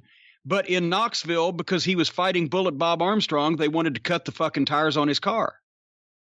There weren't a lot of things that happened in ECW that the fans believed. Like, the examples I could think of are when Shane Douglas shook Gary Wolf when he had the halo on for the broken neck. Yeah. There were fans legit hot there. Looking back, this just seems insane. When Tommy Dreamer blinded the Sandman, the smart fans in Philly believed it. There were smart fans saying, oh yeah, he had a blade and it accidentally went into his eye because he didn't expect the cane shot. Oh my God. He'll never see again. So, there were few and far between the angles that people actually believed in. It was more they just wanted to see this highlight reel of different styles of wrestling. With Smoky Mountain, the fans reacted when they believed. And, they believed that the Bodies and the Thrillseekers was a blood feud. The main event that night, which was great, it was Road Warrior Hawk, Tracy Smothers, and Bob Armstrong versus the Funks and Bruiser Bedlam. You wouldn't see a match like that in ECW. It's so completely different, the two companies, even though they exist at the same time. What do you think if you just told the people in Philadelphia, but the big pop of the night is going to be when the retired old wrestler turned manager Ron Wright fucking ends up punching Jim Cornette and waving his fucking flag so his team loses. That's the biggest pop of the night. The Funks won't get the big pop. Ron Wright will. Well, I'll give you an example. The best match on Night of Legends, and this will probably surprise some people, but I was there. There are lots of really good matches. The Rock and Roll, Candido and Lee, really good match. The best match in terms of the reaction in the building, and it just really, you're watching a match, was Ron Garvin. I know which one you're going. Yeah, it was Ron Garvin and the Mongolian Stomper against Dick Slater and Bob Orton Jr. That match wouldn't have worked in Philadelphia in 94, but it worked perfectly in Knoxville in 94. And it was a great match. It was the best match of the night. And if fucking Mac McMurray, our wrestling referee legend, hadn't seen the fucking last false tag and allowed it, it would have been even a bigger pop at the finish. And I fucking hated because it was a perfect tag team match with four of the most talented guys in the business that could still go. Yeah, that was the best match of the night. And people in Philly would have been, what the fuck? And it tore the house down in Knoxville. You see, that's why that wrestling was always meant to be a territory system, because what works in one part of the country does not work in the other. And all the promoters educated their fans to this type of wrestling that they would like and that they could present them. And now that's all been lost, and everybody does the same shit everywhere and looks at it the same way. But yeah, can you imagine if any of the fans had known that I was the booker? If any of these 4,243 people in that building, past the 30 people that came for Fan Week and 10 people that have been around since God created wrestling, knew that I was the booker, they probably would have. It would have made them mad, and they wouldn't have come and bought a ticket. That's right. And but in Philadelphia, the only reason they were buying a ticket wasn't because of the wrestling in a lot of cases, because who the booker was. Well, let's be through. Let's end the semantics here. Of course, you can hear the Jim Cornette Experience when it debuts Friday, wherever you find your favorite podcasts. Also available on the official Jim Cornette YouTube channel, tinyurl.com/official corny YouTube, or just search for Jim Cornette on YouTube. It'll be the first thing that pops up. Full episodes, clips of episodes, as well as omnibus collections. I believe we're going to hit 150,000 subscribers this week. Be one of them. Cake? Well, is there cake involved again? We'll see. Will you stop with the cake? You got enough cakes last time after guilting everyone into sending you cakes. Pie? We'll see about pie. Twinkies? Who was it? I just read something the other day. I can't remember where. Someone said that it must have been on Twitter. Something popped up where they said, I was a really big wrestling fan as a kid, but I didn't, know what The Rock was really saying. And I remember my mom's face when I said I wanted poontang pie. But anyway, the official Jim Cornette YouTube channel. Of course, you can hear classic episodes of the Drive Thru and the Experience by becoming a patron. Patreon.com/Cornette. We are now in 2015. Get access to over a year's worth of shows of the Drive Thru and the Experience with new episodes. In order, with new episodes added each and every Sunday evening. Classic conversations with Jim and wrestling legends. And we promise more content and tiers to come in the future. Patreon.com/Cornette. You can follow Jim on Twitter at @TheJimCornette. You can follow me on Twitter at @GreatBrianLast. You can hear me on the 605 Superpodcast. The mothership. At 605pod.com. Available wherever you find your favorite podcasts. Cornette's Collectibles at JimCornette.com. Do what you gotta do. JimCornette.com. But until Friday on The Experience, and next week right back here on the Drive Thru for Jim Cornette, I'm the great Brian Last. Tally-ho!